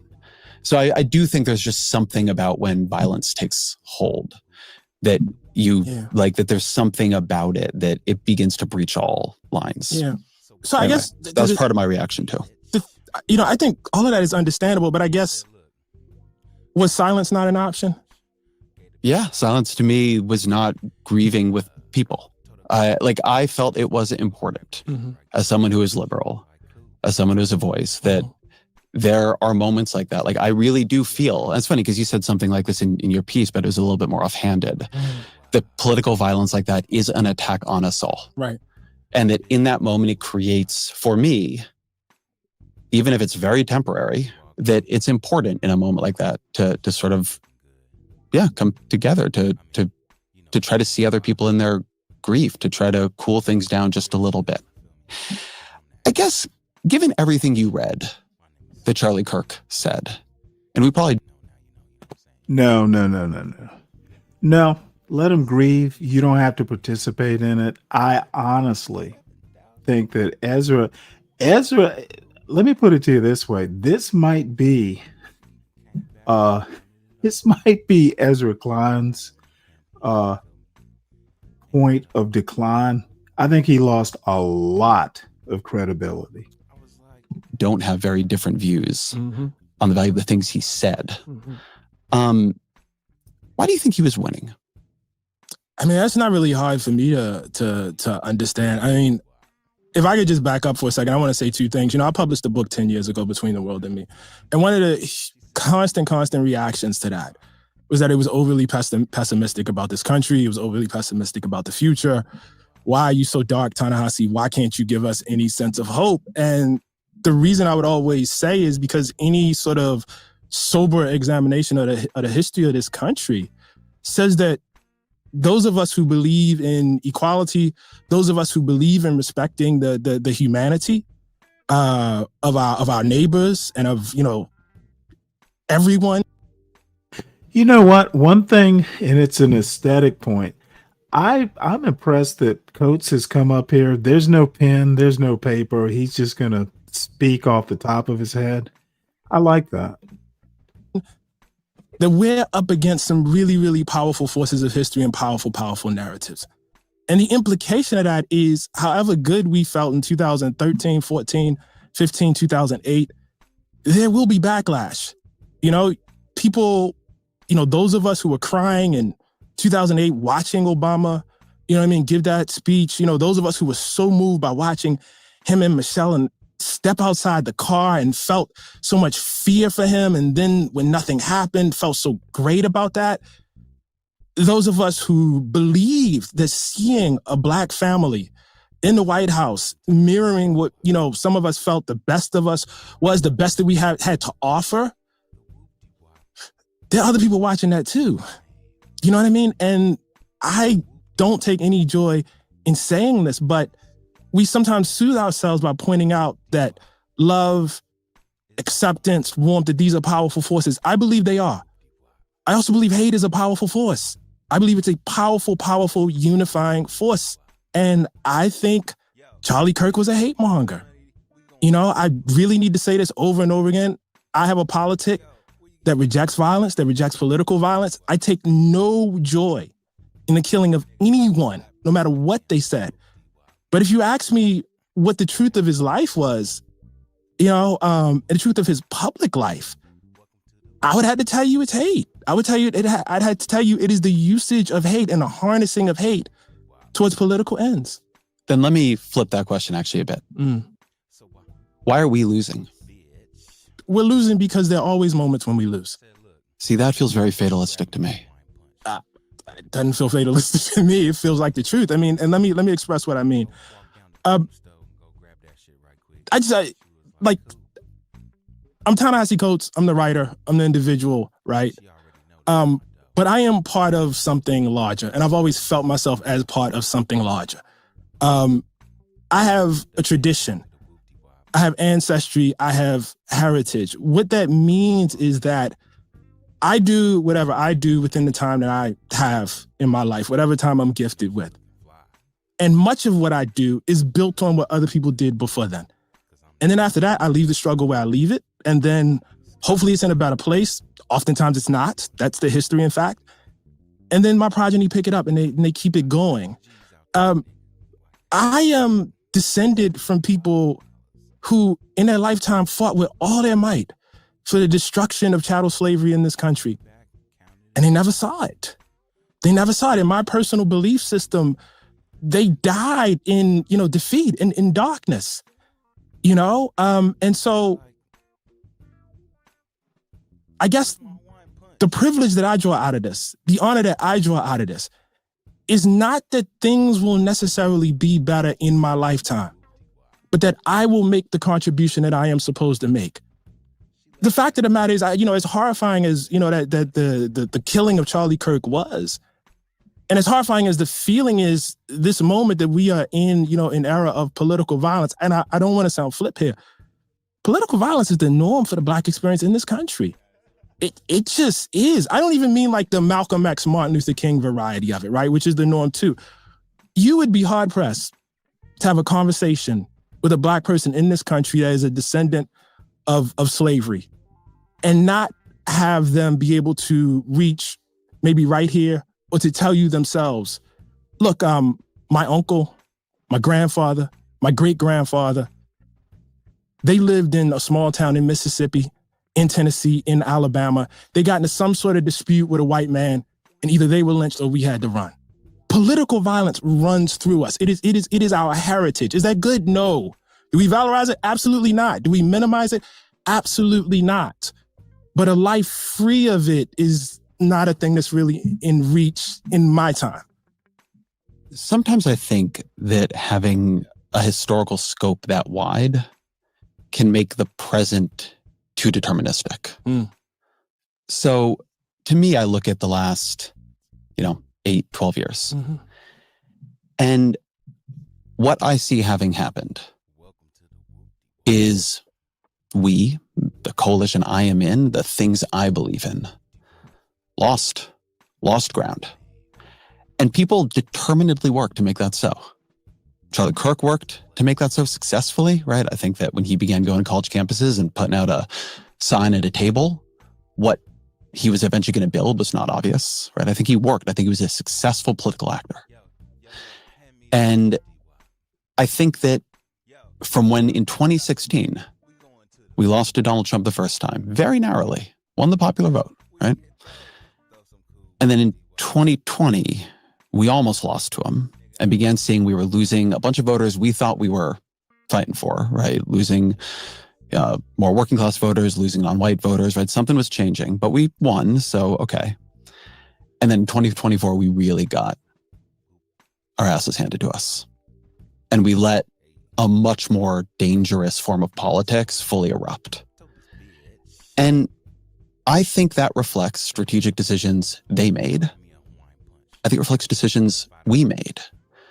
So I think for me, it's not enough to say we lost, there are backlashes, sometimes you lose. I think it requires like a very fundamental rethinking, like a disciplined strategic rethinking of what have we been doing? Why are people preferring this to us? And I do think that is like, it opens up into something more that I think that there is a practice of politics here that in a narrow sense I was talking about Kirk, but in a broad sense reflects to something that I thought was going to be an argument stretching across the show for like a year, right? I think more of it came out in this than I'd intended probably. But I think in many ways we've stopped doing politics. We've written a lot of people off. And in writing them off, we are losing and we are unable to protect ourselves, unable to protect them, just unable to make good change in the world. Can you say more about that writing them off, please? Yeah. Why don't we start it here if we want to talk about writing them off? I've been obsessing recently for a piece I've been writing about the Hillary Clinton deplorables comment, and I want to play it. To just be grossly generalistic, you could put half of Trump supporters into what I call the basket of deplorables. Right? The racist, sexist, homophobic, xenophobic, Islamophobic, you name it. And unfortunately, there are people like that. And he has lifted them up. He has given voice to their websites that used to only have 11,000 people, now have 11 million. He tweets and retweets. They're offensive, hateful, mean-spirited rhetoric. Now, some of those folks, they are irredeemable, but thankfully they are not American. What do you think when you hear that? She probably shouldn't have said it. Do you think it's true? I mean, it's probably not how I would say it, but, there are things that I would say, I probably would say what I said earlier, in the interview about the force of, and as I've been saying this probably since as long as we've been talking, but I'm not, I just want to be clear about something. I shouldn't be running for president of the United States. You know what I mean? And my expectations for the rhetoric of writers, intellectuals, journalists, et cetera, is very, very different than what the expectation should be for people who expect to hold office. Yeah, so I agree with, right? I think that there are different jobs in all this. But when I say we began writing people off, I think that something that happened, and I think something I saw in this debate, but kind of like underneath it, was that the work of politics, of bridging over a lot of profound, fundamental, moral disagreements, I think became somewhat demeaned, diminished. It began to seem like, in many cases, a betrayal to people. The tent shrunk. The people I feel more comfortable with wielding power shrunk. And I think what Clinton was saying there came from somewhere. It came from, the sort of culture that had emerged. It got worse over time. And then I think it really contributed to us losing. And meanwhile, this is why when I say, like in that initial piece, there was something that I respected in what Kirk was doing, like going in, having debates, using them opportunistically. A lot of people have thrown back at me that, he wasn't debating to find truth. Of course he wasn't debating to find the truth. He was doing politics. He was trying to persuade people. And I've watched on our side, not opportunistic engagement, but a lot of, I would say, counterproductive disengagement. Would you? One thing I want to, Klein keeps implying that there is an our side. That is rather presumptuous. Maybe what Klein should do is go, hey, what is your side? How do you see it? This is what people like Klein do. They want to, kind of, in a way, it's kind of what a Charlie Kirk does. Our side. I want to lure you in. Dude, this our side bullshit. I honestly don't think Klein gets black people. And, that stereotypical white liberal, Klein is the poster boy currently. Like to see one of us put up a sign outside of some white evangelical church in Alabama, debate me on abortion, and then use that content to say such and such smashes, church parishioner here, such and such owns church parishioner. I would like to see. Would you like to see people on our side? Yeah, go to evangelical churches, go to places that feel unfriendly, have conversations, and look, I put things up on YouTube. They're fairly successful, not the best of the business, and I don't use, capital letters destroys in them. I think you can do it more aligned to hopefully our value structure, our political approach, our political aesthetic, or at least the one that I believe in. I shouldn't overuse the term our here. But we weren't doing that either. I don't know that we weren't. I know for instance, I have. I don't know if it's on YouTube anymore, but I received an invitation, for instance, I think about when I went up to West Point and I had to go up there and talk about Between the World and Me. I had to challenge them very, very directly about what it meant to have, at that time, Confederate memorials up there, and to, talk about, a Confederate, I can't remember, what the motto is exactly, but basically it's an argument against lying and what it meant, to have that there and have those grand historical lies. I mean, we had a really, really great interaction. I don't know that, I know everybody didn't agree with me. It would never occur to me, and I think it actually insults the dialogue to take that and say, Ta-Nehisi owns West Point cadets. Do you really not recognize the kind of culture I'm talking about here? Like, really? Say more. No, what do you mean? I think there really was a move towards the sort of approach Clinton is offering here. I think we began to pull back.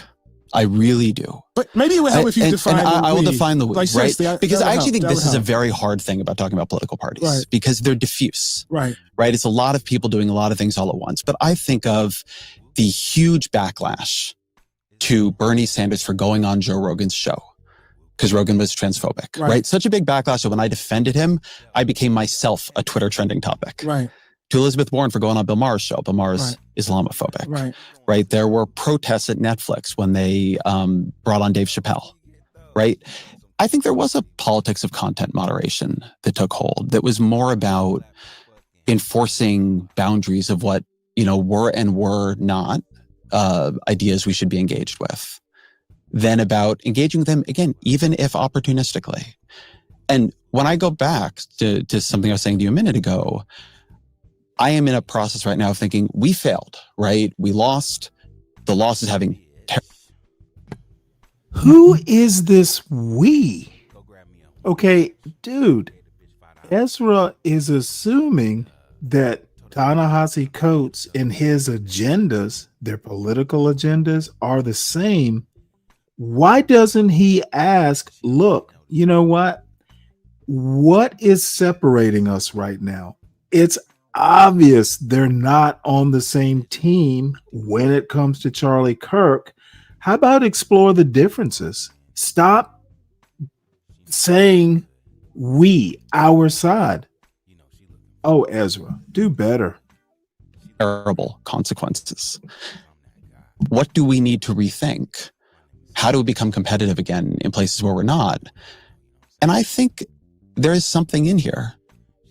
Do people feel like, even if they disagree with us on some things, that they have a place with us? And my experience going around the country, talking to people, I've been on a lot of, right of center podcasts lately, is that, rightly or wrongly, like what they took and something that really empowered Trump in the last election was a sense that they didn't. And like, we were against them. And if so, they were going to be against us. And I think that's, in the end, doing politics badly. So I think two things. I think about how much you argued that like Biden shouldn't run again.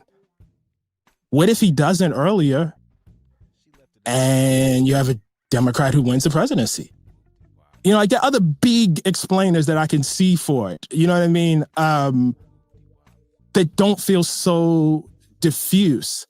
The other thing is, and I know you don't want to talk Ryan, historically, my but point is that I don't think when you say fatalism, there is a like I take that to mean that this interview what's the point of fighting? That includes I think Klein and Coates.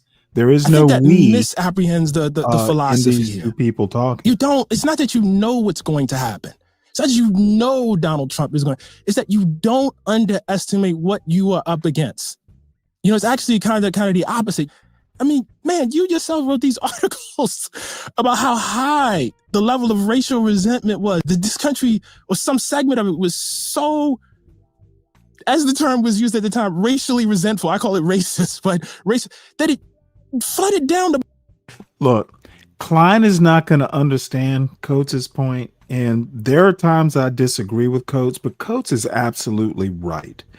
And to be honest, I think it was a bad idea for Ta-Nehisi to even go on this show. Dude, just let it play out.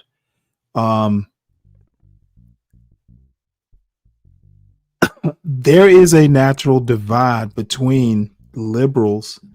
And I don't, we'll just use the word liberal. Ta-Nehisi Coates is becoming a lot more disaffected, if he ever was, on the side. And I think both Ta-Nehisi and Nicole Hannah-Jones, it's hard to call them liberals anymore. They're somewhere between liberal and progressive. I would call neither of them progressives, but look, my impression, and it's just my impression, it's the same problem that I run into time and time again. Klein is the aggressor here. If you keep hearing him say we, our side, it is obvious that Coates is not on Klein's side. Okay, he's trying to build a coalition that isn't there. Keep trying, dude. This is a perfect example, and I hate to admit it. American Man would have a fucking field day with this. Okay, black people tend not to be, even the educated, as CT calls them, the, what does he call them? The smarty arty blacks. If you are black, you don't, you build an alliance with an Ezra Klein, but you keep them like, at the end of a 10-foot pole. Klein is not smart enough. He just doesn't. I don't think Klein gets it, and it's hard to express, but Klein just doesn't understand American history. He doesn't understand black people. And most white people don't actually understand black people, even if they are on, quote, the same side. I don't think MAGA understands MAGA blacks. Now, some of them are unintelligible, like a John Galt. Who knows? Whatever he smokes or sniffs or snorts or whatever he does, that day might be a different day. But the bottom line is white people do not get Black America. They really never have. And, I'm not going to say we need to, go to the extent that an American man would have us go. I don't think we need to form, a separate state, but, there should be some sort of detente or some sort of understanding that, hey, we don't think y'all get it. Assimilation, Black Americans, the legacy Black Americans, we're already as assimilated as we need to be. Okay, we're not going into that burning house and put the fire out from the inside. Barack Obama's dog, Bo. Mm-hmm. That's not a small amount of power. Like that's not a small force. And Sin so 7, that's not just Terrence really quickly Howard. getting back to Charlie Kirk. Wait, I would watch those clips of him saying those things, man. Terrence Howard. How and I would Terrence see Howard how people would cheer and get charged by it. People get activated by hate. It's a very, very, very strong force. And so I don't think it requires you to feel that you will eventually lose. On the contrary, I think it requires you to feel that even if you do lose, you have this kind of steadfastness. You know what I mean? To keep going.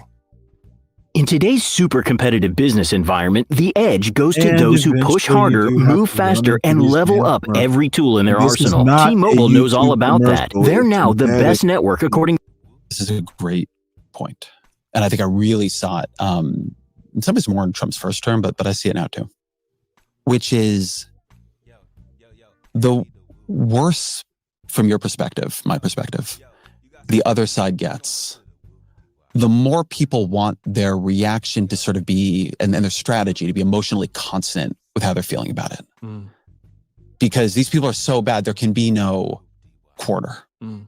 Right? I had somebody we both know, I'll say an eminent academic of one form or another, email me after these pieces and just say to me, like, we are not on the same side anymore, right? The what I was doing, it was too far, right? Like, we are just not on the same side, if I could say these things. Mm-hmm. I have a feeling right now that we are closer to genuine national rupture. Certainly we've been in my lifetime, right? The idea that this experiment, that America could topple into something else, into something much worse, into some kind of new extended regime, feels very real to me, right? I remember when I was on the Why We're Polarized book tour. I interviewed you for it. You did, yeah.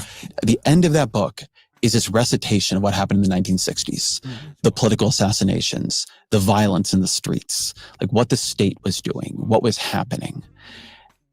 But on the book tour, what I would say is my nightmare scenario is that level of violence and fracture with these kinds of parties, where politics is not for all of its flaws, a calming force, because like the views are diffuse across the two parties, but an accelerant. I think we're much more now in the world I was fearing. Okay, so I think it should make you think, okay, what does some kind of de-escalation before you get to rupture look like? But the other is that there are a lot of people who live in places we used to win not that long ago. So I've been thinking about Obamacare. When Obamacare passes, there are Democratic senators in Arkansas, in Louisiana, in West Virginia, in Missouri, in Indiana, in North Carolina, in South Dakota, in North Dakota. And I've been thinking that I think for a lot of us, to twist the line about capitalism, it has become easier to imagine the end of the country than winning a Senate seat in Missouri or Arkansas. And I think that's a problem. Yeah. So I think a couple of things about that. First of all, I just want to bring in the historical perspective. Not that long ago, I can remember when Obama won. And I believe you would remember this too. And there were all of these pieces about the end of conservatism and the end of the Republican Party. you don't know how it's going to go. Nobody really, it doesn't mean you shouldn't think about how it's going to go. I'm not saying you shouldn't, but no one really, I mean, again, And in 2005, there were all these pieces about the end of the Democratic Party. Yes, it was. Right? Democrats had lost touch with the heartland. Yeah. Right? They were never going to get it back. That's right. And so I think it's always like important to keep that in the background.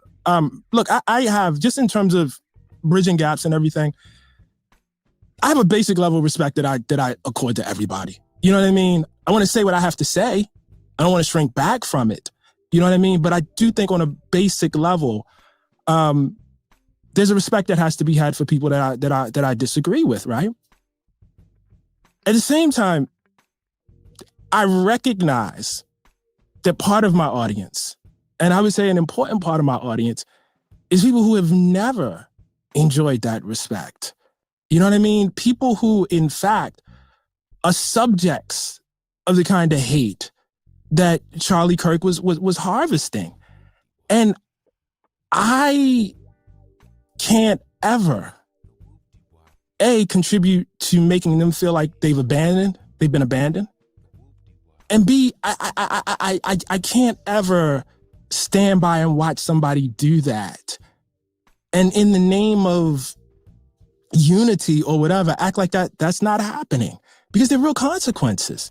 And so it's like, when I read his words towards trans people, Jesus, when I read, you know what I mean, the language towards Haitians specifically, which was very, very, Haitians will become your masters if you don't elect Trump. I mean, this is very, very familiar to me. You know, it's this idea of Haitians coming into the country or immigrants raping your daughters. I mean, this was really, really, really that's very Thomas Jefferson, dark stuff. Actually.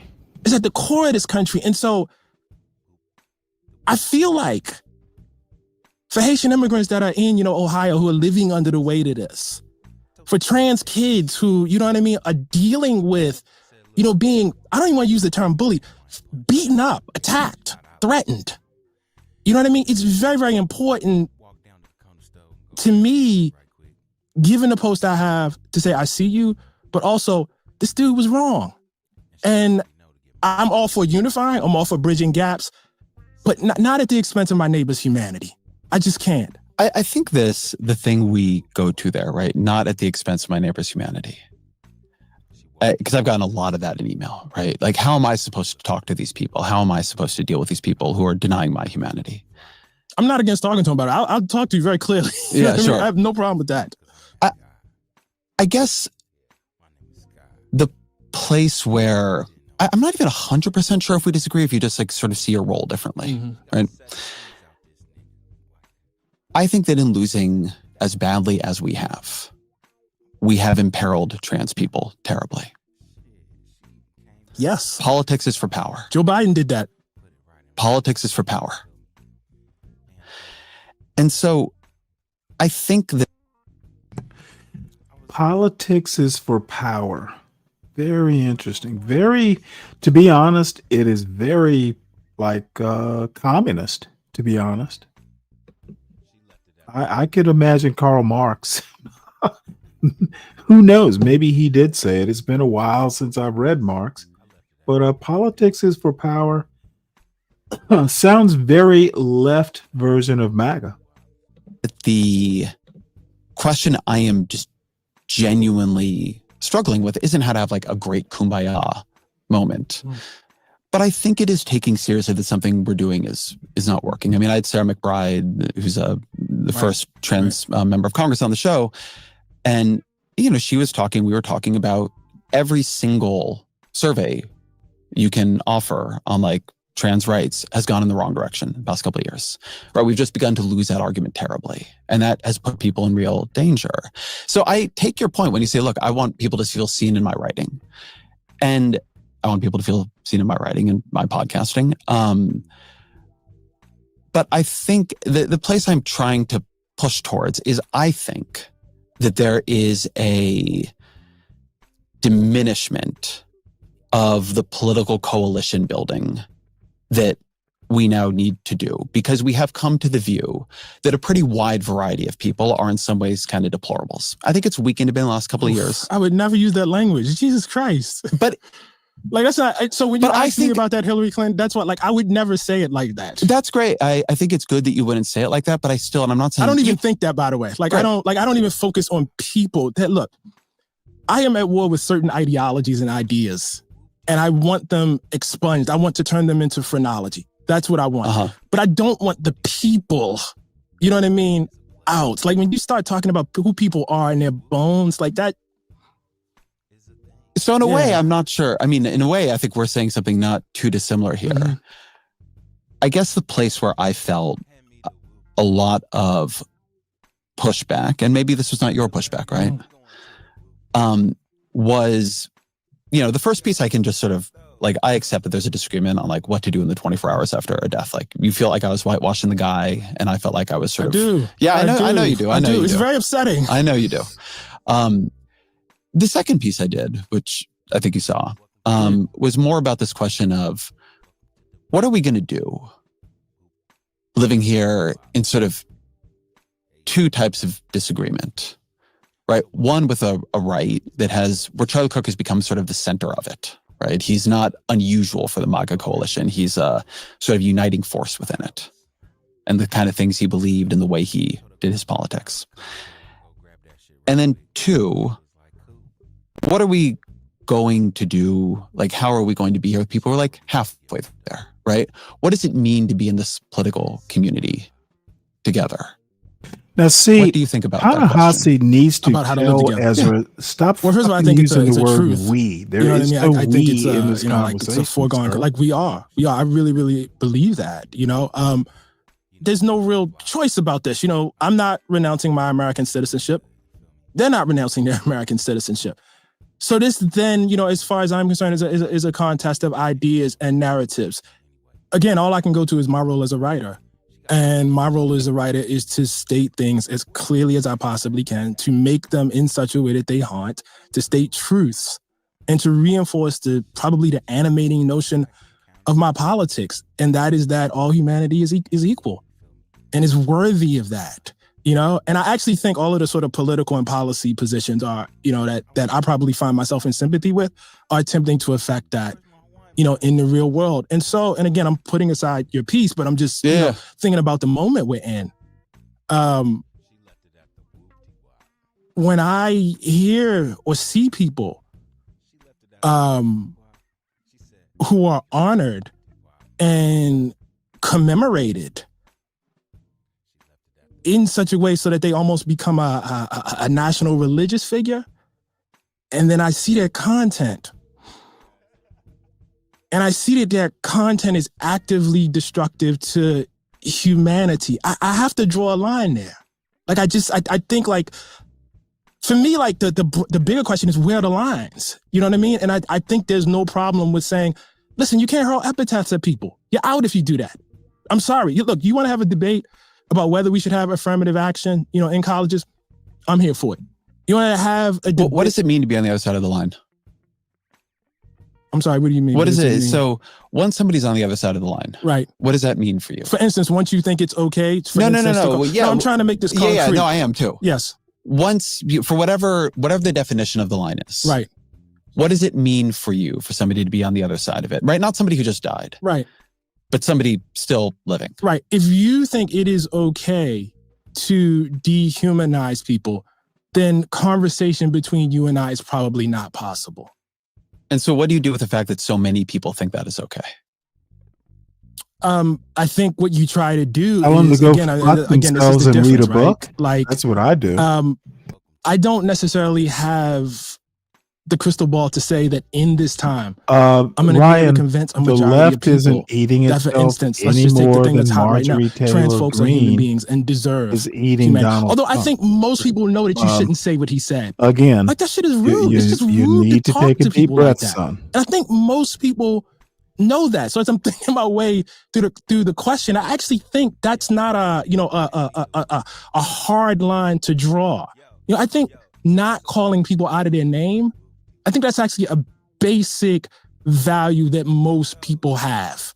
And I think people who think it's not, who are pushing that, actually themselves on the other side of the line. found. But so I want to still hold on this because I do think Charlie this is like a Kirk's very legacy. like And that's core different question. from policy, Ezra. Yeah, I It's understand just it's different than policy. That's really, different than let policy. me stop. I this think right that quick, 'cause apparently Ryan is so far up MAGA's ass that he actually doesn't understand what's going on.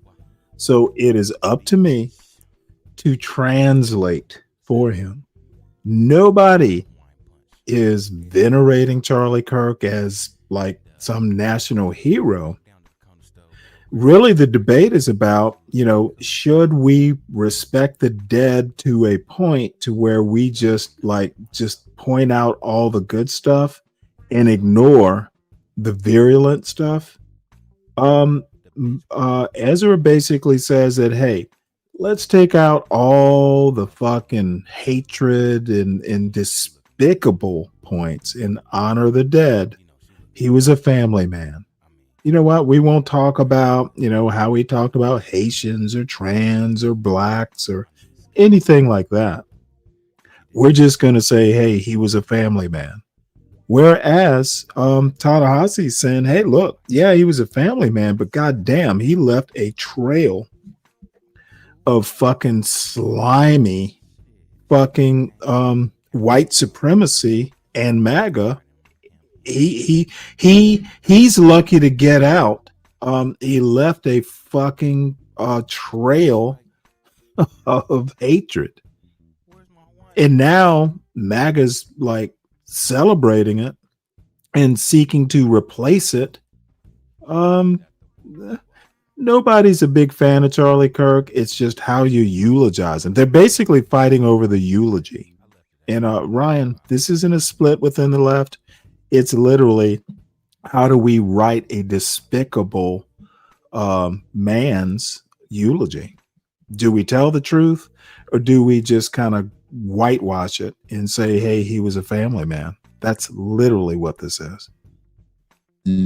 Say thank you. I do this sort of education for free. Is the president of the United States is a person. Well, kind of. By the way, speaking of free, comportment as a human being. Everyone, please make sure you have hit the like button. Please, if you're new to the channel, subscribe. And if you like the channel, if it is the right fit, recommend it to your like-minded friends.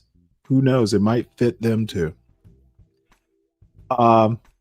Support the host. The Sovereign Beer Fund would, we need to overflow the coffers because there will be a Saturday show. And while I'm thinking about it, I need to highlight our sponsors of the Saturday show, who are Black Knight, Loop and Rigging, and VCKJ3, sponsors of the Saturday show. And it's solidifying. We may do a lot of Eddie Glaude. We may just explore some people that don't often come up in these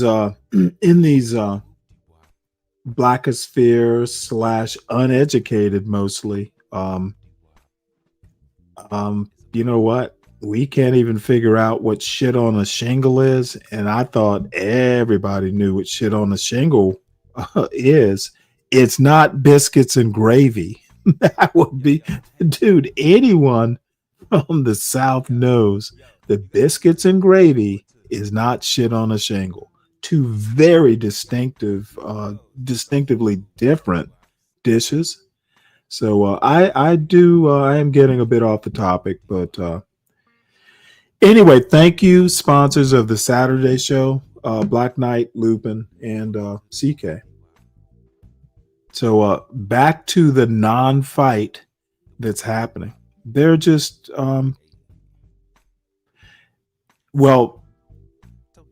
Ezra insists there's a we, and I don't know where he's getting that. If you look at these two men, there is no we there right now. On the public stage, I would have said in 08, in 12, in 16, should be on the other side. And that's why you tune in Yeah. the homoeroticism, Calvin. A person who does not interesting. act with any sense of public or even personal decency. Right. And to no more that he won in Monty 16 for you. lost sort of narrowly in 20 and then won in 2024. And I think the thing that has led to for me is recognizing that I don't get to draw the line. Now, it doesn't mean I don't have one in my own heart, but I think that is the thing that I am struggling with, which is not only is he clearly for most people, or a lot of people, plurality of the voters in the last election, not somehow way over the line, but like, that means it's a lot of people who are willing to accept things that I thought we would have found unacceptable. Like I really, if you had told me, Charlie Kirk, I would have thought that the way he acts in public is unacceptable, and it's not. Margaret Thatcher. And so she was actually a great I think for woman, me, whether and this goes back to maybe the culture that you feel didn't exist, but I feel not did. a great man. That there was a view that we could sort of work with politics with drawing these lines, that there were people going to be inside them and outside them, and we could work that way. And I think that I am like working with the question of what happens if you don't believe that, if you don't control the line. What I see is any line that existed at all collapsing. So I'm watching like Holocaust revisionism on like the biggest right-wing podcasts, right? I'm watching Tucker Carlson like turn into, what I would describe as a white nationalist and become an absolute dominant force on the right, like bigger than he ever was in his, smarmy libertarian phase. And this stuff is real appeal. Like, as you said, right? That's not a surprise on some level. It's just something you have to deal with. If you're a constitutionalist, Ryan, then that's where this question of the line drawing, like I have lines what I think should and should not be acceptable. Disaster. But those lines clearly have no. Where in the Constitution does it even mention to my country, the politics? Remind me of that. And I think I've been asking the question without really having an answer. I want to be honest about this. Well, what follows from that? I think you do have a line. I think I'm sure I do. I think there are things, for instance, that I could say that would make you say it's no point in Ta-Nehisi coming up on and being on this podcast. And likewise, there are things you could say, obviously, that I would say it's no point in me talking to Ezra. Yeah. I'm saying what happens if 35% of the country, 40% of the country, the dominant political force in the country is inside that? Does that change anything? Or no, like the line just holds? No, I mean, welcome to Black America. That's our history. The line we have drawn in general has not been majoritarian politics, unfortunately. That's just been what it is, And at the times that it's been majoritarian politics, people have done things and, fiddled with. Is it still too low? What I was saying, Ryan, there is nowhere in Article 2 that says executive orders are a thing.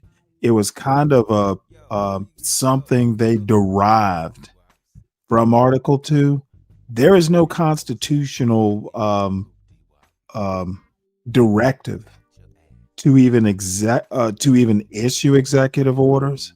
It's a lawyer's trick, essentially. So don't tell me you're a constitutionalist and a Trump supporter. The two just don't go hand in hand. Now, maybe I got it wrong. That is possible. But I wouldn't even call Donald Trump a conservative. He's not. He is. He thinks because he's president, he is an actual CEO and he can bend the bylaws or whatever the company's rule book is. And this country is not his company. Ruling by fiat or executive orders, especially when they're explicitly and obviously unconstitutional. If you believe in that shit, you're not a constitutionalist. The government or done, extremely violent things to make it not so. How do you deal in that answer? Like, how do you deal with Trump really substantially increasing? Well, then you're farther right than MAGA. Well, actually, I think where he is about where actually Republicans tended to be before Barack Obama. So I'm a little less. I mean, there's a conservative portion of our community that's always voted Republican. And I think, obviously, I think sexism is a very, very real force. I don't think it's completely explanatory, but the idea that there is, say, 20% of Black men who are fundamentally conservative, that doesn't really surprise me too much. But I guess let's take, because I think this is a hard case. I think from your perspective and from my perspective, where we probably don't believe hugely different things, a huge amount of the country, right? A majority of the country believes things about trans people, about what policy should be towards trans people, about what language is acceptable to trans people, that like we would see as fundamentally and morally wrong. Right. And what politically, not in a column or something, but politically, should our relationship with those people be? Do we win them over? Do we compromise with them? Like, this feels like a very salient question. The Republican Party is going to make sure this is a relentlessly salient question. Right. So I agree with that. Where does the approach leave us? Right? Where do we go on that? Yeah, no, I think that's a great question. Look, I think a couple things. I think, again, look, my tradition is the only thing I have a reference point for, so I'm sorry to keep going back to this. But when I look at the times that we have lost, if I think specifically about the Black tradition, for instance, it's hard for me to say politically they did something wrong. You know what I mean? Like, Reconstruction falls. What was the thing that should have been done? On the contrary, I see, a kind of courage that I wish we had today in a lot of people. You know what I mean? I see people willing to die and take bullets all the time. You know what I mean? What more could Ida B. Wells have done, to get the anti-lynching bill passed? I mean, here is somebody that, was banished from Tennessee on threat of being killed after she saw her friends, murdered and lynched. And one of the things I will say is, when I look back at that long tradition, and I look back in the times that people have won and the places they've won, it's often not been their heroism that was the decisive factor ultimately. It's often not been their strategy that was the decisive factor. Folks look back at the civil rights movement, for instance, and they talk about how brilliant it was to do the sit-ins and, use mass media in the way that Martin Luther King used mass media, the appearance. All of that's true. But if we don't have World War II, and the planet does not get a view of how horrific it can be when you decide you're going to eliminate people based on their traits, civil rights movement happened? I don't know. I think windows open and close. And so I think some of this is up to the decisions that politicians make. I think some of it is also up to what is happening in the broader mass culture at the time. I think all this kind of, works together. I'm not against, this kind of strategizing. I think that has to happen. But I think you also have to recognize like how broad the world is when you say politics. In today's super competitive business environment, the edge goes to those who push harder, move faster, and level up every tool in their arsenal. T-Mobile knows all about that. They're now the best network according to the experts at Ookla Speed Test, and they're using that network to launch Supermobile, the first and only business plan to combine intelligent about who are we, what was revealed about us. I'm taking nothing away from that. Right. But that's obviously a period where politics ultimately fails. I actually think, and I've thought about this a lot in reaction I have read in the last couple of weeks. I've thought a lot about how many people believe we are already in a cold civil war. That we are in a time that we are dealing with divisions and questions. I see it on the right, for sure. I hear it on the left. I have a lot of email that's like, we need a national divorce. How that's going to be effectuated, never exactly clear. Do people they do use that. Do people you respect say that to you? Well, yes, actually, I will say that. But I'm not going to, people say things to me that are off the record and I shouldn't say it. But you don't believe that though, right? You don't believe we are at a point. I think this is really important. I was curious what you'd say to this question. You don't believe we are at a point where the next 10, 20, 30 years can't be shaped by decisions we would understand as within normal politics, within elections and legislation and organizing and so on. No. Good. I think that's great. I mean, look, that could happen. Yeah. That could happen. But I guess the broader thing I am thinking about is how much does this era stand out in the long sweep of American history? Yeah. It's bad. Well, so this is actually, but it wouldn't make my list for the worst. No, I agree with you. I'm where you are on this, right, to just be super clear. Okay. But I actually think one reason then the amount we focus on the Civil War period is tricky is because that's a period when it didn't work like that, right? You actually had to go over the cliff of that and have the war. I've been thinking a lot about, because I've been reading a lot about McCarthyism.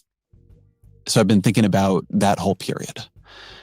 And you just sort of brought up the World War II as, sort of a generator of the politics that allows us to have the Great Society, the Civil Rights Act, et cetera. I think another way of sort of glossing that is you have the rise of Red Scare politics, which predate McCarthy. You have Joseph McCarthy, who is, and I'm sorry, I know this is boring, but I unbelievably dominant find it kind of interesting. Everybody who challenges him loses. He becomes a complete kingmaker. I need to start putting a disclaimer in the boxed title. down and beaten. This might be boring. By Dwight Eisenhower, sort of center right, very, very anti-communist politician, but who can sort of take the center from McCarthy. But then it's like, what happens next? Nixon, who is the genteel red baiter to McCarthy's non-genteel red baiter, runs in the next election. Nixon was genteel? He's beaten by JFK, who's a very center-left, very anti-communist, sort of runs to Nixon's right on communism. And he does it with Lyndon Johnson, on the bottom of the ticket, sort of representing Southern politics in the Democratic Party. It's a very, very, in a way, checkered series of moves that are accepting huge amounts of McCarthyism at that time. And yet it does sort of lead to political power that is then wielded in a very, very different way within fairly short order. I take from this, I've been thinking about this because I think we're sort of in a new McCarthyism, some lessons on how politics can work and like the give and the take of it. We've been sort of brought up the Civil War a bunch, but what do you take from this period? I take something that we've kind of been circling for this entire conversation, which is that the role of politicians and the role of writers, intellectuals, et cetera, is very, very different. Politicians do things that I wouldn't do. I don't, for instance, I don't hold JFK or RFK up, you know what I mean, as the people. Yeah, me neither. Right. Yeah. I'm not a fan of JFK Camelot revisionism. But I guess it's not a very good president. That's like a separate thing from whether, you know what I mean, why politics happens the way they do. Let me give you an instance that often also comes up. That's not the Civil War, and that's the New Deal, right? Like, I think there is a pretty strong argument that the New Deal not a strong argument, but it's pretty clear that the New Deal did quite a bit to create the social safety net, create an American middle class, right? That's true. Did FDR want to, in his heart, exclude Black folks in the way that they were excluded from it? No. That was the price of getting the thing done. I understand that as politics. But were I there in that time, it would be incumbent on me to yell at FDR to not do that. I just think that's really, really, really, really important. We don't all have the same role. When I wrote Case for Reparations, it was not my expectation, nor did I even think it would be politically intelligent for like Barack Obama to go up and yell, "I'm for reparations." You know what I mean? But that's different than, you know what I mean, my role. I guess the substructure of a bunch of what I am saying, which may or may not be in argument with you. It's just when I texted you to come on, I was like, I've been thinking about what the underlying arguments are here. So you're kind of getting this spilling out of my brain. I think that there is a work of politics that for a bunch of different reasons has become demeaned. And I think, and this does not speak well of the people, so to speak, in power doing it, but I think that they are not doing it well. I think the culture around them, I think politicians are not always leaders. I think they're often followers.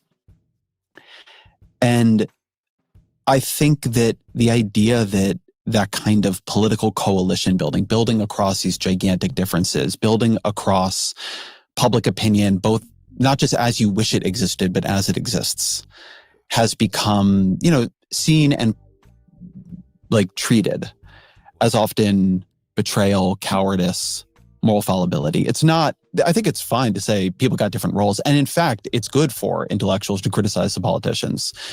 But my view is that the political practice became too weak. I don't think that was true for Obama. I went back preparing to talk to you and I read your piece, "My President Was Black." Yeah. It's a beautiful piece. Thank you. And it's very much in this tension, right? Where you say quite a bit, like, it would have been a bad idea for Barack Obama to say the things I am saying here. Yeah. To do the things in some ways I wish he had done. It would have been, that politics wouldn't have worked. There would have been no Obama presidency, and his presidency would not have been successful.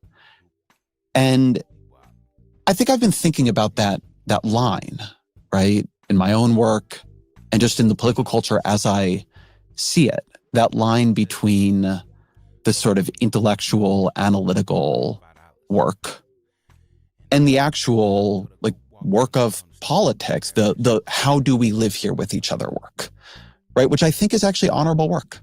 And I think feels right now to me like morally urgent and necessary.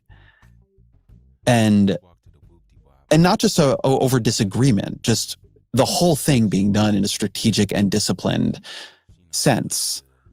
I think one of the things I've thought about is the need to actually raise the status of just like old-fashioned politics.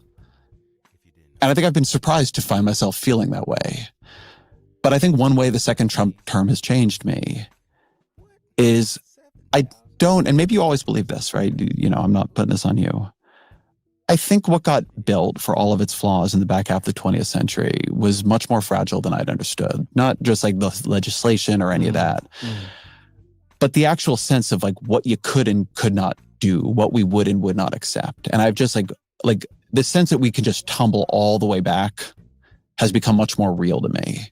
And so the work that people did to begin to build those guardrails and like how hard that actually was, you know, and the disappointment we eventually felt, I feel like we began to take something actually quite beautiful for granted, or only see what wasn't there as opposed to what was. And it's forced a little bit of, for me, like, how did they do it?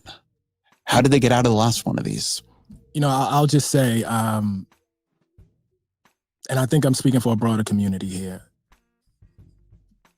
We are not happy, but we are not surprised, man. And again, the reason why we go back to Reconstruction and the Civil War is because it is, before the 1960s, the only glimpse at the possibility of a real democracy in this country.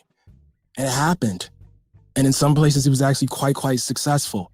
You know, you have people who, you know, had been enslaved, who are written off as illiterate fools, who are, you know what I mean, serving in legislatures. And actually, you know, with the standard of the time, actually, it's such a hopeful, incredible story. It's a beautiful thing. And it was violently destroyed. You know, once you see that, and once you have that in your heritage, once you know what I mean, understand that, once you understand that Martin Luther King could be standing up, telling his own people, we do not embrace violence at all. It is morally repugnant. We embrace love. And that could get you shot. Not burn it down. Love can get you shot. You know, you just have a different view of your country. You know, it is not, I emphasize this over and over again, it is not a fatalistic view. It is not, it is written in stone that we will ultimately lose, but you understand that losing is a possibility. But so then what does that, there's a Buddhist meditation I like. This is a weird place to go. But it goes like this. I'm of the nature to grow sick. I'm of the nature to grow old. I'm of the nature to lose the people I love. I'm of the nature to die. How then shall I live? And love that. Yeah, I do it because sometimes you need the reminder. What I hear you saying in a way is we are of the nature too. Yeah. And I think the place I'm trying to push is then, how then shall we live? Because in this distinction you're making between, like, you would have been there correctly yelling at FDR. And I'm not like asking you, but like me, right? Like my work, my role. Can you answer that? Can you say what I think is a good point. Would you define for me how you see, like, what your role is? I don't know what my role is anymore. I'll be totally honest with you, man. I feel very conflicted about that question. The role I want to have is a person curiously exploring his political and intellectual interests in political peacetime. And the role I somehow have is sometimes that. But I am in the business. I'm a political opinion writer and podcaster and so on. And I'm in the business of political persuasion. And I feel like me and the people who believe what I believe, not narrowly speaking, but, like the whole broad coalition, have failed in a really consequential way. And I think it is. You feel like you failed in your work? I think there are places I failed. I mean, I think there are things I got right too. Like, I think we shouldn't have run Joe Biden again. I think I was right about that. I think I've gotten a lot right. But I think I've gotten definitely things wrong. But I think we are here now, right? That's what I would really say. And it is forcing me to rethink things I would prefer not to rethink. I will give you an example because people are mad at me on this one right now. Please.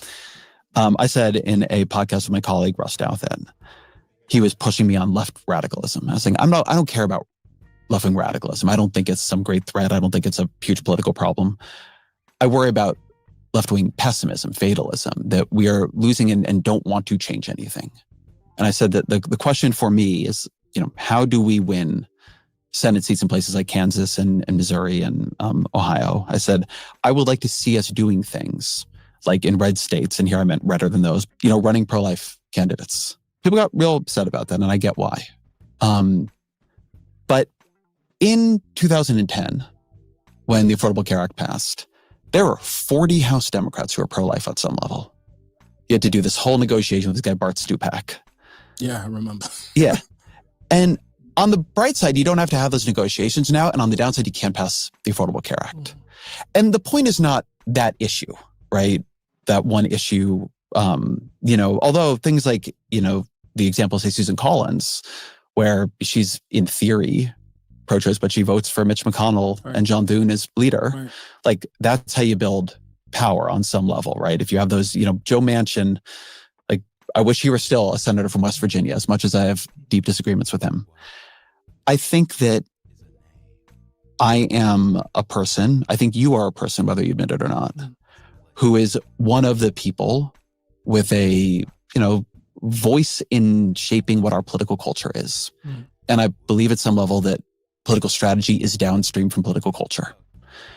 I think it means exploring things that are uncomfortable and being pretty disciplined in a way maybe I haven't been, about separating the question of what I believe from what I believe will win power. Because I currently think that the cost of losing power is horrifying and dangerous, and we can't keep doing it. So that's where my head is. Can we start with that exactly? Because immediate thing, and I don't have the numbers in front of me, but the immediate thing that springs to mind for me in that question is not who you're abandoning, but how do you square the fact that, in fact, reproductive rights has proven to be pretty popular in red states? And I'm thinking about referendums that have been passed such that they've had to, change the rules. Like, how do you separate that? When I sort of said this in glancingly. Like, there are people who didn't vote for Kamala, but give me my reproductive rights. I think that I was using first pro-life as an illustrative example. Okay. But there are many red districts in this country. And there are states that we do not even think about competing in anymore, right? I'm not talking about Ohio here. I think you have to try things. By the way, not only moderation kind of things. You could try going much harder on economic populism, which some people are trying. I think you might need to combine those two strategies, right? Which is sort of the Dan Osborne in Nebraska approach. I think that I think even before the question of what your policies are, and I believe this very deeply, there's a question of whether or not people feel like you respect them and like them, even if they disagree with you. Before I think people will give you power, they don't even ask, do they like you? They ask whether you like them. And I think a lot of the country feels we don't like them. Not only do I believe that, I know that. I've seen the focus groups. I've seen the survey data. I've talked to the people who work on this. And that's going to require changing that is going to require making moves that somehow send a loud enough signal that people begin to think we have changed it at some level. Sherrod Brown should be able to win in Ohio. Yes. The reason he cannot win in Ohio is the Democratic Party itself is a millstone around his neck that drags him down. So what do you do about, I'm not here to tell you I got the answer. Yeah. What I would feel much better about is I felt there was like a strategic discipline about finding it. So I just if you will take this very gentle pushback. Yeah, please. I think you're here for it. I haven't seen exactly what people are saying, online in terms of this, but I do think like what immediately strikes me is if you take, I know you would just, it's not, the example necessarily that you would hold out, about reproductive rights, but I think the problem with musing about that is abandoning it is a very real possibility for people who don't have the option necessarily to fly to another state or do X, Y, and Z. So I suspect when they hear somebody of your status, even if it's not the example you mean, putting it out in the air, like they feel, and it's not just that you're putting it out in the air, it's putting it out in the air. And actually, I don't necessarily even mean that one. No, but like if you're gonna say that, I think you really gotta. I'll stand behind it. You gotta put the data behind it. I think that's really, really important. I will say, and I think this is actually the nub of it, right? Okay. Like I'm glad we're sort of here. I am saying the thing it sounds like I am saying. To be very, very clear. Right. I think in a place like Nebraska, you should try to run some pro-life Democrats.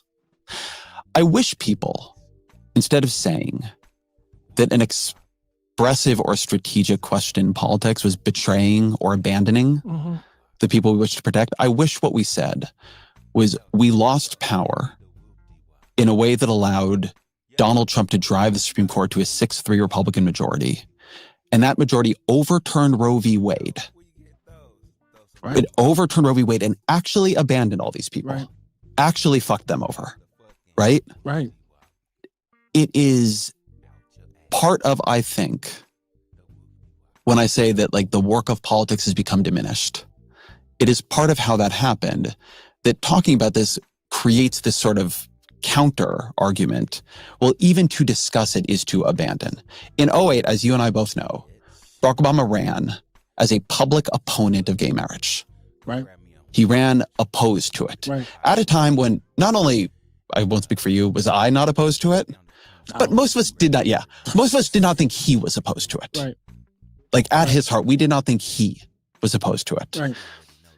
But he was playing politics. Right. That playing of politics allowed him to name Supreme Court justices, and that led to the decision that created a constitutional right to same-sex marriage.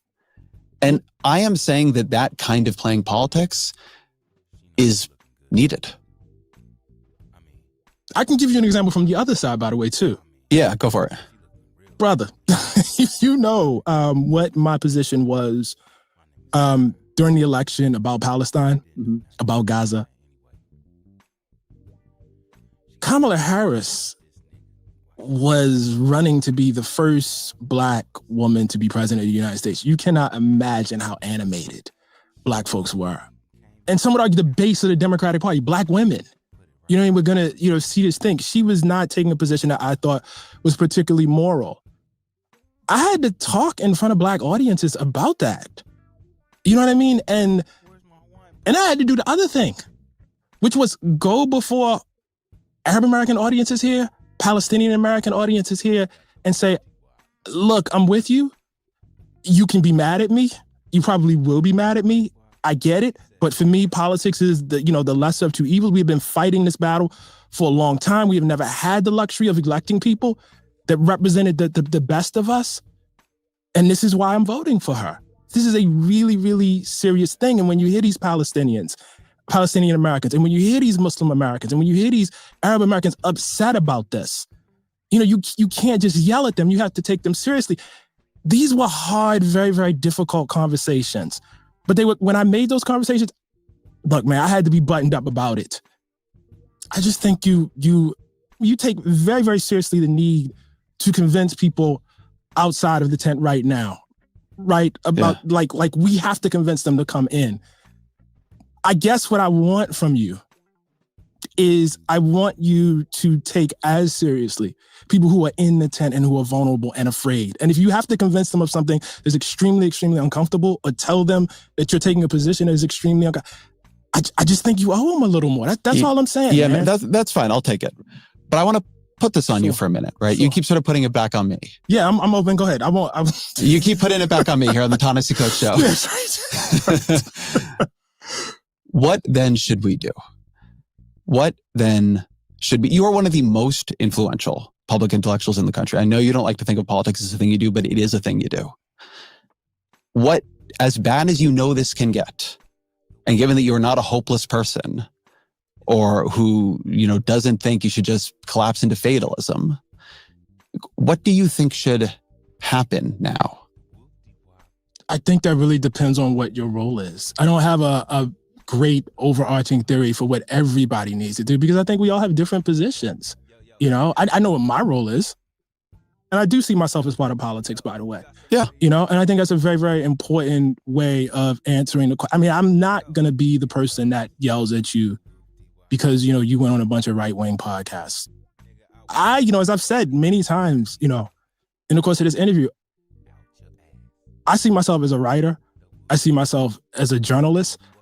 I see myself as someone for whom it's very, very important to state the truth plainly and to clarify things as best I can. I'm not a strategist for the party, and I've tried to, as you raised in that Barack Obama piece, I've tried to respect the difference. I guess I'm not pushing you to be a political strategist, right? I think that for me, something you see me doing right here, something I think people reacting to me doing is saying, well, if the fight is this profound and we're losing the fight, then the question is to think about how we fight. Right. That's something about knowing that this much of the country is, on the wrong side of what my line would have been. Right. Knowing that what Kirk was doing, what people like him were doing, was working. Right. That imposes a set of questions upon us that need to be answered. Right.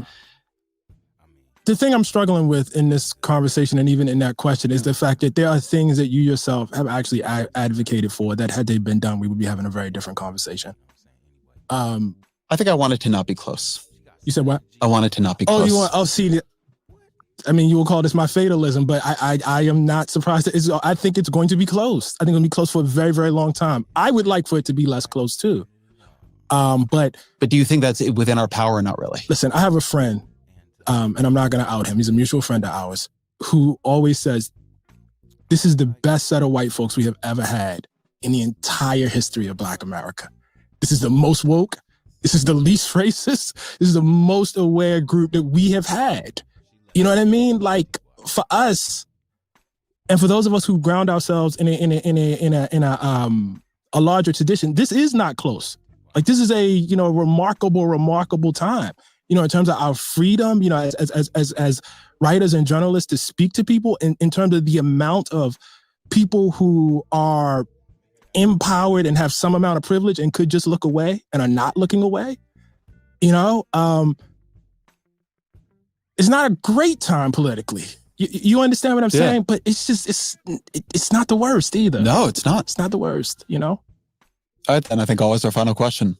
What are 3 books you'd recommend to the audience? So the first book is a book called The Brothers by Stephen Kinzer, which is a joint biography of Allen Dulles and John Foster Dulles, and how incredibly one was head of the State Department, the other was head of the CIA, and how they worked to overthrow multiple countries during Eisenhower's time. It's just an incredible, mind-boggling book, and it's helping me answer some questions about the role of America in the broader world. The second one is an oldie but goodie, which I've reached for before I wrote my piece, is Race and Reunion by David Blight, which I think is just essential because it shows how a country forgets, and forgets in service of a politic that I would say is problematic. The third one is our mutual friend Chris Hayes' book, Siren's Call, which I think, in fact, actually tells us a lot about the conversation that we're having today, and the influence of social media screens and distraction. Ta-Nehisi Coates, man. Thank you very much. I appreciate it. Thank you, Ezra. I appreciate it too.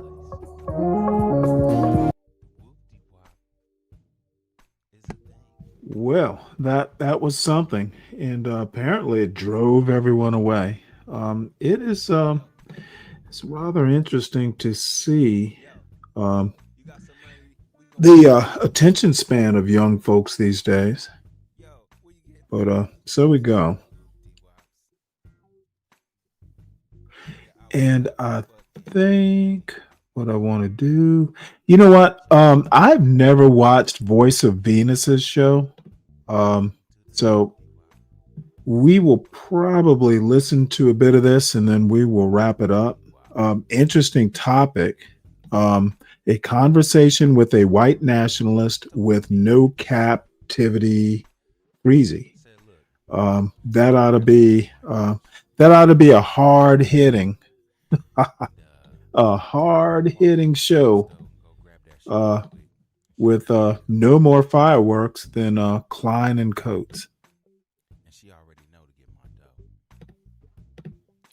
The link is open if anyone wants to hit it. Apparently, everybody's too busy to do that.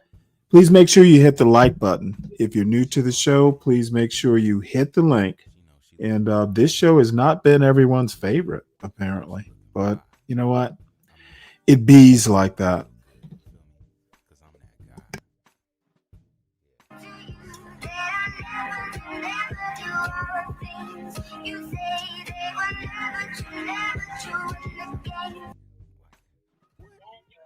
Now my phone's going crazy. That's okay. I gotta talk to the people for a while anyway. If you want to. Dang. Okay. Diva, are you here? Hi, Flora. I'm Hi, here. people. Hi, Douglas. Hi, Strata. Flora, are you a Democrat? Joshua. The volume is low. His favorite Democrat. I said I don't know if she's a Democrat. She was Diva. a year and a half ago. Oh, you might be right. I didn't know that. Yeah, me and Diva had political discussions. I think it was about a year and a half ago. Who? Josh. I used to be with Risky and them. No, I never went on his show. Yeah, but I think it was it was probably a sideshow or something like that. Maybe it was Sharon? well, no, it wouldn't have been there. It probably had to do with T or Mo or one of them. I would have met Diva through one of them, I think. It's a long time ago. Yeah, I don't think we did though. I feel like I would have remembered you, but I don't. Well, I used to wear a COVID mask all the time because, well, that was part of the job. But yeah, but you said I was a Democrat. Yeah, that's well, you had made some pretty good arguments about historical. I forget what the question was, but it was something along the lines of listing off Black Democrats that were prominent leaders. And you had gone through. I thought I say a pretty good, healthy list.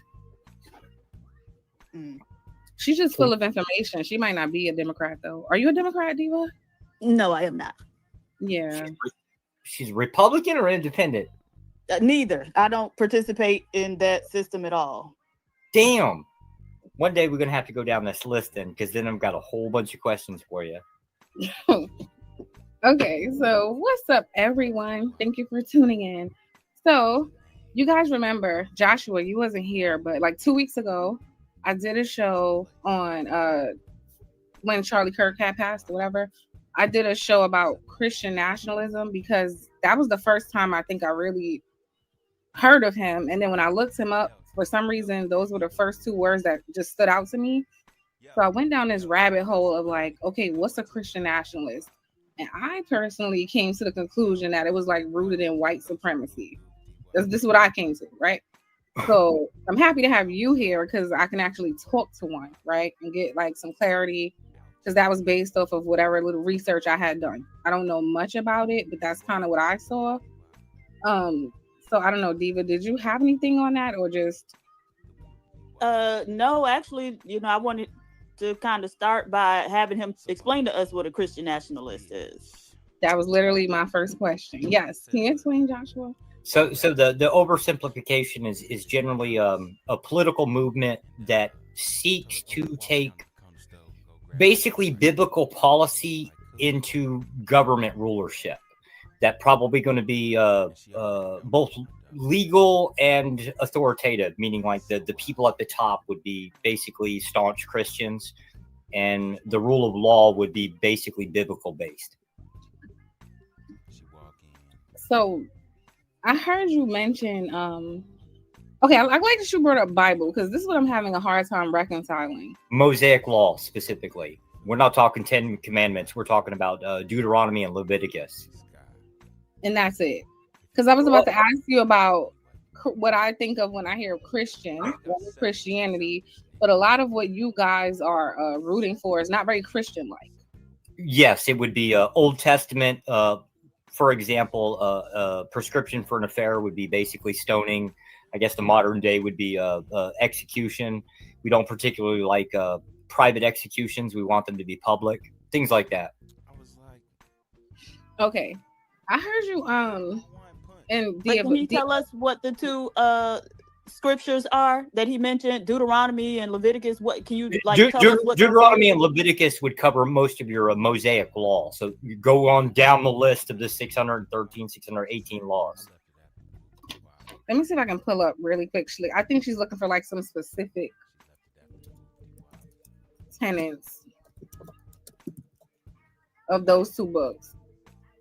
Anti-pornography in any shape or format, no showing your boobies in the street, things like that. Pornography in any format would be generally punishable by death. Yeah, think about all of the ugly, nasty, worst things you can possibly think of for a punishment. That's what we want. Why? Generally, because it's I claim it's a reactionary position to a society that you generally dislike. Okay, so y'all dislike the society, so y'all want everybody to be miserable and punished. Oh yeah, we absolutely oppose the idea of choice. You don't get choices. Okay. So question about Charlie Kirk. Do you feel like he would have been a threat to Black people? Because I do. He wouldn't have specifically. Kirk was a moderate. So basically, which he was definitely, or I believe he was Christian nationalist. It's not like there's a public list or a membership that you get to sign up to. But the Heritage Foundation was generally the one that published everything. So it kind of goes through somewhat in that format or another. So anybody that generally going to follow that playbook probably can bet that they would be some form of Christian nationalist. Not that we're all unified in, like an example would be Andrew Wilson. He's a Christian nationalist, but he believes in monarchy, or his prescription for government is monarchy. My prescription would be theocracy. Okay, but you said not directly, right? Because what I was getting at when I was discussing him, my issue specifically was with Black people supporting a Christian nationalist without understanding what a Christian nationalist was, right? And not unknowingly sometimes even repeating the rhetoric of a Christian nationalist, not truly understanding, right? Okay. So like, unless it is the case that you believe that, say, the Hebrew Israelites, right? So their belief system is pretty much really based on the idea of race.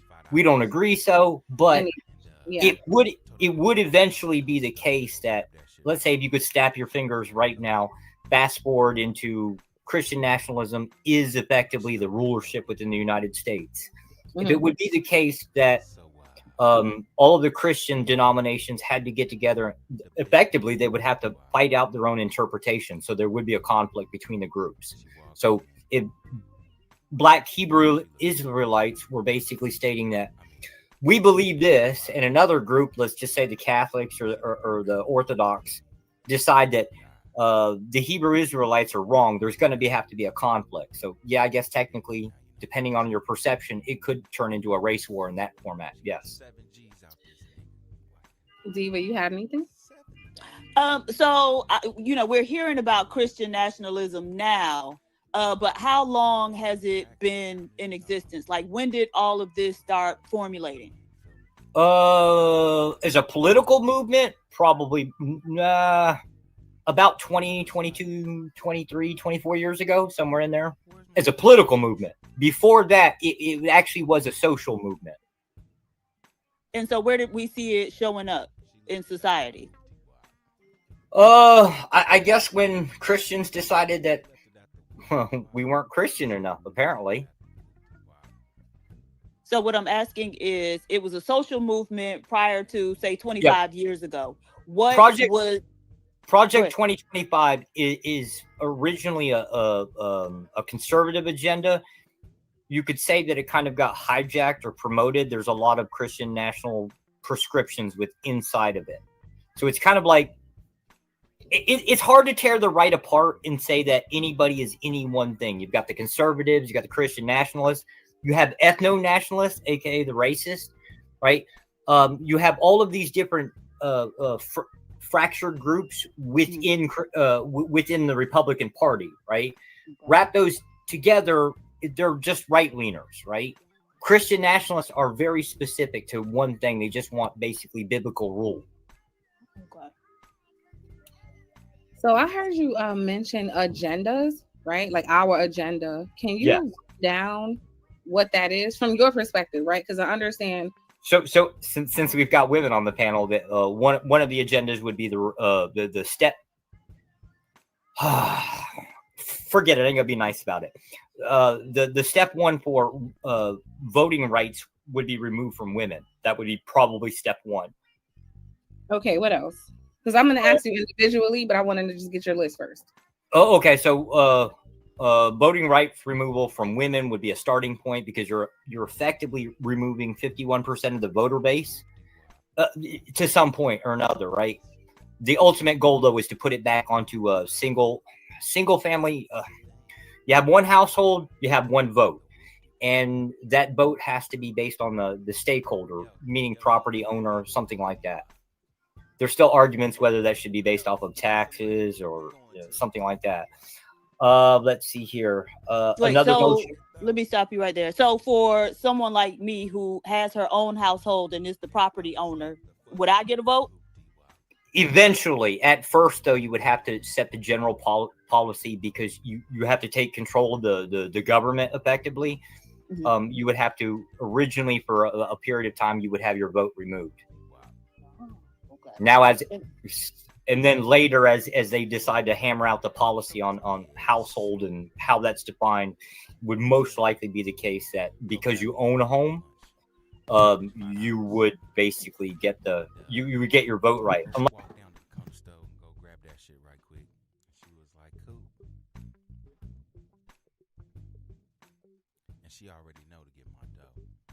Oh, sorry. I thought I was on mute. What power does this fucking trailer trash actually have? Why is he telling these two people what policy would be? Now, maybe he's reading it right out of Project 2025. Let me have a look. I'm guessing there are no references. I guess my question is, he just making this shit up? or does he actually have the policy down there? No references. Why is he an authority? I saw this guy up. I guess it was Nightish reviewing a DJ Hamp show. I don't get this shit. Where's the authority? Why is he considered an authority? Why even bother with someone who has, dude, this is art. This is the white art. He has no fucking clue what he's talking about. He's talking off the top of that hat.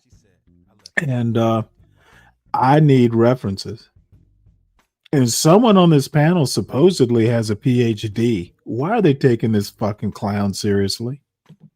Unless you were married, in which case then it would be you and your spouse would get one vote. Okay. And children. What about? Sorry. Okay, so we have the removing women's vote. What else? Gee, mini Christmas. By the way, Kelvin, So, I'm sorry, I was unfortunately, here's where the I just extremism part gets in here. put some nachos in Well, that's and not have you here. I took want some you of to that just be sloppy honest. Joe meat, The more extremism part is some homemade democracy or a salsa. republic. I'm having uniformity is nachos for dinner incompatible here with in a bit. Christianity. You cannot have choices. So things like the concept of you having a vote to be able to change how the government operates or the rules of the government wouldn't be based on the people. So again, this is where Andrew basically prescribes, or his prescription is monarchy minus theocracy. Who the fuck is Andrew Wilson? So basically, it would be what the fuck? It would be a conversion of the government. It would no longer be. Why are we taking this seriously again? Okay, what else? Oh my lord, I won't be able good to. Lord, things that listen you like to a little bit that more you of this. generally You know what? Let's enjoy, bring it live. within the community. Fuck. This Public is the drunkenness. beginning. It is Donald Duck Still here, but I'm saying with like the other when Disney Ella said characters. earlier that So this is everybody in the chat. real I'm time. saying everybody. 'Cause Let's not see if this everybody is a bit dismissing the more Bible. interesting. So we ain't talking about everybody. I know a bunch of people that go out of their way to try to live according to what that Bible says, according to what they've read or what they So heard let's they preach say see. and We what know they know, Freezy. right? Of course, We know. everybody falls I've never short of glory, talked to but I know Venus, and people there are that's two been of trying her to up get out how there. they live. I know. Bible. Mr. But Beans. we're I've talking about the heard ones on who are dismissing Nidish's it. show. And I'm He's a saying the moron. leadership in this country don't seem to be practicing it anymore. There was a time in this country Yeah, when TV went off. There was this a time is in this country not. when you couldn't cuss. She's got You know what I'm saying? You 136 couldn't do all this people filth, watching farm this filth shit. all over the radio, all over the TV, all over everything. They didn't have all this, alphabet family stuff going on. They didn't have all this, sexual stuff, everything all day. If people was dressed more modestly, right? That was what the leadership of the society was demanding, and they have changed their course of action to debauchery. And the black people who are following the leadership of this country are following that order. Okay, I guess it's debauchery time. I literally am. Podcast, so Yeah, I was well, outside of my phone. why does it take What me I was 2 saying minutes was, well, white to people are figure out not that my this isn't leaders, my and cup I of don't tea? dismiss the Bible. So how do you explain God that? damn it! I think the problem is with black people. I'm sorry. I'm glad that you said that. I think with a lot of black Well, I people, hope it. I hope it goes well with I this think you're right. They are looking to bullshit. white people as their leadership, and that is a They're grand fucking mistake, taking Andrew first of all. Wilson seriously. And I think for people who use people as a way to dismiss the Bible, I think it's a lazy excuse. I think the Bible is there for everyone to Oh my read God, Bible and themselves. government. I would at least That's a respect turn the off. person who read it themselves and then came to a conclusion that this is not for me. But what a lot of you tend to say is, I don't F with it because of this person over here, because of that person over here, who have nothing to do with the Bible. So I don't think looking to people is a good excuse to not deal with something directly. I think.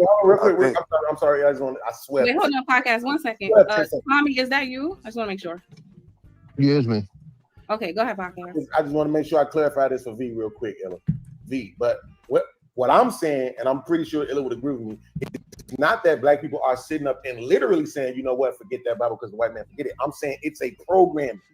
It's just instinct. It's everything we have been trying to integrate with these people for almost 200 Oh, that's years. funny.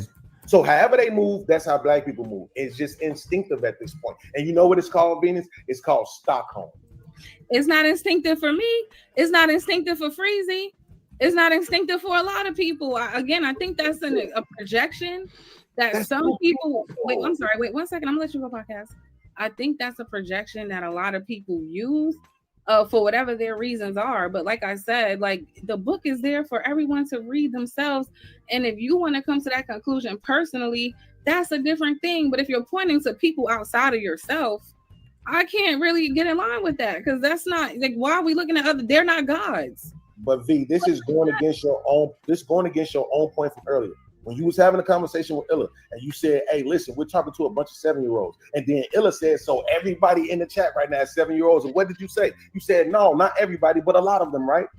So this is what I'm saying. Why aren't you taking that same standpoint on this particular Bible? It's the same thing. It doesn't have to apply to everybody in order for it to be true. Said a lot of them. I thought you kind of said it like a blanketed thing. I agree with you. Yeah, in general, the majority of people. A lot of black people in my Bible. You know this, right, V? That the majority of people who claim that religion don't even read that book. Yes. Okay, so that's what I'm saying. So you understand they're just following their leadership. They're just programmed to be this way. That's what I'm trying to tell you. God It's damn. Thank Stockholm God my syndrome. parents raised me better than this. It's not Stockholm syndrome. It is Stockholm syndrome. Wait, please, Listen what I'm guys. saying. Wait, let me just finish the podcast real quick. Okay. Podcast, please. I understand. I agree with you, but can you speak to what I just said about the people who are looking to others as a reason for they themselves not reading the Bible? How do we explain that? Like they're doing away with something based off of their observation of other people. These people are not gods. You shouldn't be looking to them to determine your value. Like if you like, you're gonna do it with the Bible because of people. Can I jump in there? Then I'm gonna slide. V, you said, this is what I'm trying to get you to realize. You gave the answer to the question you're asking right now. They're 7-year-olds. Okay, I got it. I think everybody's agreeing, but go ahead. I'm gonna just say this, and I'm gonna be out. It's just a lot of assumption. Like truth is truth. Piggyback what being said. At the end of the day, there's a lot of spiritual texts. Black people deal with the Bible because that's what was given to you. Period. It's not because you were a divine sign from heaven came and said this is the book. No, that's all you know, because that's all we've been given, and it just happened to be given to us by people who was fucking killing us. I and really if you want to get wish to the I nuance had of reading the Roloff, Bible, if you really or read the Bible, somebody they're up here to actually talking guide me about through people this who are foolishness. very Islamic. If you want to be for real, they're not talking about people who believed in Jesus. The people of the Bible was Islamic. Jesus spoke a language called Aramaic, and the word for God in Aramaic was Eloha, Eleha, or Allah. That's a serious fact that black people don't care about, because when you really understand history, there's only one religion. That religion is peace. These different titles have to do with politics, because by belief, guess what? Christians and Muslims believe the same thing, but guess what? They go to war because it's about race and politics and power and resources. Period. And I digress. Y'all have a good night. That's a fact. Before you go, I just had, I just wanted to ask him, and maybe Beans could answer this. He's correct. That's all they know, because that's what they were given. But they know how to use Google for everything the fuck else. They know how to get in their car and go everywhere but a fucking bookstore, right? So we can say that's what they were given, but nothing stops them today from being a Buddhist, believing in Hinduism, Catholicism, whatever the hell. They don't believe in shit. To Freezy's point, there is no law, statutes, and commandment. There is none. They're just out there just doing whatever the fuck, condemning people who are trying to believe in something while believing in absolutely the fuck nothing, with no order, no structure, no values, no morals, no nothing. So is that the alternative to do what y'all doing? And here's the thing. It is Stockholm syndrome, not to the words of the Bible. Well, it looks like everybody has gone to sleep. So I will be back around about that's not even 8 o'clock or so in the morning. And hopefully I'll get some sleep. I think all of us agree. Sorry, most no people one don't even wants read to the listen Bible. Even to if this people say, show I with read the me, Bible but 3 times. I'll just listen to most it on people my don't even own read and the report Bible, back. So, you know, everybody make sure you hit the like button on your way with out. us knowing that we gotta Kelvin, kind of take the Bible get out you of some it. rest, You know, I'm talking about the words of the Bible my itself, friend. right? We gotta factor in more. We got a the men long that weekend brainwashed coming up. these people, right? And because even with if the you're new, Bible, subscribe. you know, The Sovereign Beer Fund even when our people was in awaits slavery, funding.